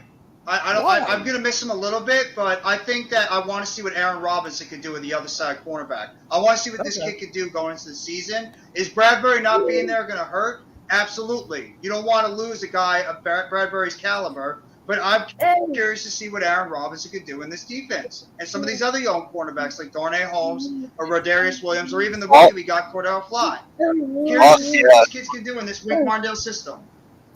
Well, I think This our has been- secondary is actually going to be our strength. The fact that Bradbury left opened up competition, and you get to see what you have in these young players. McKinney's a ball hawk. Evan Robinson's a ball hawk. Julian Love is very talented. Darnay Holmes, very talented. You add Cordell Flott, and we already have a Dory Jackson. And when Dane Belton comes back, him and McKinney, our safety room is gonna be set. I'm telling you, I think our cornerback group, our secondary group, is our DB group is gonna be one of the strengths of our team. I Anyways, think it's gonna be the defensive line. I'd like to thank all really you like the guys. defensive line a lot. I'd like to thank everyone for coming out. We've been 2 hours and 42 minutes, longest stream I've ever done. Couldn't have done it without any of you guys here. So I just want to say thank you as we close out the show. But we will go around the room and let everybody, or around the panel, let everybody know where they can find you, where they can sub up to all this great content and get more of this group going forward. So we'll start with Mitch. What do you got for him? All right, you can find me on YouTube at Mitch Topsy, Twitter Mitch. Speak a little louder, Mitch. I don't think the old man in the back can hear you. I got my headphones on. Hold on. Use your big boy voice, Mitch. Say it with your chest. Wow. All right. So you can find me on YouTube at Mitch Topsy, Twitter Mitch Topsy, and Hardcore Sports Network on YouTube. Boom. Easy said and done. Mic drop. You heard him. He said, "Boom." Randy? And the Eagles have the best cornerback duo. Boom. Now shut You're in the up. penalty box. Yeah, you can Yeah, you there can you find go, me Adam. next shift. Goodbye. I'm right Let's go here. sit in timeout. Randy? I'm right here. Yeah, you can find me, Randy, next shift on Hardcore Sports Network. I'll be doing my predictions video on Friday for the UFC on Saturday, so make sure you guys look out for that. And yeah, thanks, guys. Oh, Mitch, you crazy old man, you. Lose big time on us right now, so I guess we'll go with Jeff. Well, you can find me over at NYG Jeffy T3285, as well as working on the Hardcore Sports Network and representing also for my guys in the Big Blue Crew. Thank all you guys. Thank you for having me on the stream. You can also check me out at Premium Takes with my guy Adam Costas, as well as Mac the Giants fan, Zion Zenith. And don't forget today at 5:30 p.m. to check out Adam and Mac as they break it down on the NFC East Roundup. Make sure you check that out on the Hardcore Sports Network, as well as their own individual channels. Thank you very much for having me on the stream. G Nation, would you like to let the people know where they can find you? You can find me at G Nation Inside Sports on YouTube, Twitter, and Facebook. Big Blue Crew, Hardcore Sports. Subscribe to all these content creators, man. Me and Adam have had some debates on some live streams. We've disagreed on a lot of topics, but me and Adam also talk to each other off screen, on the phone, on personal levels. Good dude, good content creator, man. Make sure you go sub up to Adam Costas. You know he's Brian Costa's nephew. Appreciate your comments. Don't forget about that. But nah, man, 11-6, bro. Facts. Y'all know I'm gonna keep screaming that shit till it happen, and then I'm gonna be up on here making a video talking about, "I told you, motherfuckers. I told you." 4 years later. Listen, I don't care as long as it happens. All right, don't matter. I didn't say when. I just said 11-6. AK. Yeah, first and foremost, I second my boy Lou here, man. Adam does not get the recognition he deserves. You know, I believe he only has like 100 subs, and that is way too low for how much he brings, man. He's one of the most diehard and passionate people when it comes to doing YouTube I've seen in a long, long time. He wears his heart on his sleeve. So, yeah, definitely get my boy up there and some subs. He definitely deserves it. Yeah, stop bullshitting and subscribe to Adam, man. Yeah, no lie, man. He knows his shit. I love having him a part of this network, and I love having him a part of my stuff when I do mine. Like he brings the knowledge, so give him the credit, guys. Thank you. Appreciate the I kind don't words. agree with all his views on Daniel Jones, but you know. You will when he's flipping burgers at Burger King. Nah, listen, I'll be honest. He's scaring me in this training camp. I'll be honest with you. So it's like And, Kenny Galladay. Just for some background, I was never a big DJ supporter. I wasn't happy when we drafted him. I wasn't mad when we drafted him. I didn't know enough about him. I don't follow Duke like that. So Yeah. I wasn't hyped up when we got him. I wasn't pissed off when we got him. I tried to support the guy. I know that we have done him a disservice with the way the establishment has been run since he's got here, but not all of the mistakes that he's made can be chalked up to the line and the play scheme. A lot of the stuff was rookie mistakes. A lot of the stuff was self-inflicted shit that he's done. And in this training camp right here, he's given me some cause for concern. I can't front. So I want to cheer for him. I hope he does good. He is our quarterback, so I want him to have a fucking phenomenal year. But is it likely that he takes us to a Super Bowl this year? No. Is it likely that we can get 8 or 9 wins this season? Yes. So I'm pulling for that. I'm hoping that he can shut all the naysayers up and prove everybody wrong and get us to a playoff at least. And if not, then fuck him. Feed him beans. Get him the fuck out of here and get us a quarterback that can. You know what I'm saying? I'm just being honest. Like I'm a Giants fan, not a Daniel Jones fan, not a Brian Dable fan, not a Joe Shane fan. I'm a Giants fan. I want whoever is going to get the Giants wins. Period. Hey Lou, real quick, how do you feel about that guy Kenny Golladay? Man, I think we overpaid him. I think we can get the same production that we were expecting out of him from Colin Johnson for way cheaper. I agree. Guy's been pissing everybody off this offseason so far. And he fucking slow. He can't create separation. The only way he can catch a ball is if it's a 50-50 ball. That's the only thing he can catch. Throw a high ball up so he can catch it because he can't create no fucking space between him and the DB. Not at all. He's like the Tin Man. You got to oil his knees. This fucking, he's killing me out here. He's paying All right, folks. Well, I'd like to keep going. AK, where can they still find your content? Yes, man, appreciate you for having me on. I'm AK from the AK Eagles podcast. You can find me over there. I also am one part of the West. I also will be starting to put content on for Let's Talk Sports Network. They invited me on, so you'll be able to find me on Apple and Roku and all that kind of stuff. It resonates. Congrats, AK. Yeah, and honestly too, it's been in the works for a long time, man. But we're gonna get it going here soon. The Let It Resonate podcast. It's gonna be our weed podcast for people who like to smoke weed, want to learn about what it is. It's gonna be educational and fun all at the same time. And then, yeah, obviously. I did not know about this. Yeah, you want to do it, Randy? I'm Canadian boy. Yeah. You just picked and losing by saying that. There you go. So what we're gonna do. We're gonna have some fun too. It's not always about sports. All of us up here, we're knowledgeable in many things. So, we talk football a lot. Yeah, we talk a lot, and the Let It Resonate's just a way to kind of relieve that stress and forget about the bullshit. He said smoking. Yes, I did. And obviously, I am the proud owner of this great organization and network we got going here in Hardcore Sports. And I thank each and every one of you. I've known you all for a long time. We've done a lot of work. And I couldn't have picked a better group of individuals to start with. So, thank you, man. Well, I'd like to thank all of you from the bottom of my heart to joining me, helping this show grow. Jeff just joined me as the co-host because I think that's what sometimes you need to reevaluate yourself and see how you can make your show better. Bring on a second person who's going to make the show better. So that's what I did. I'm so proud to be a part of this. I've been doing it since 2011. Believe it or not, go check my videos. If you want to fact check me, go check my YouTube page. I've been doing this for a long time. So I hate fact checkers. So, I'm out here because the guys like Lou and guys like AK got me fired up about talking to give me a platform to let me share a little piece of Adam fucking Costas with you folks.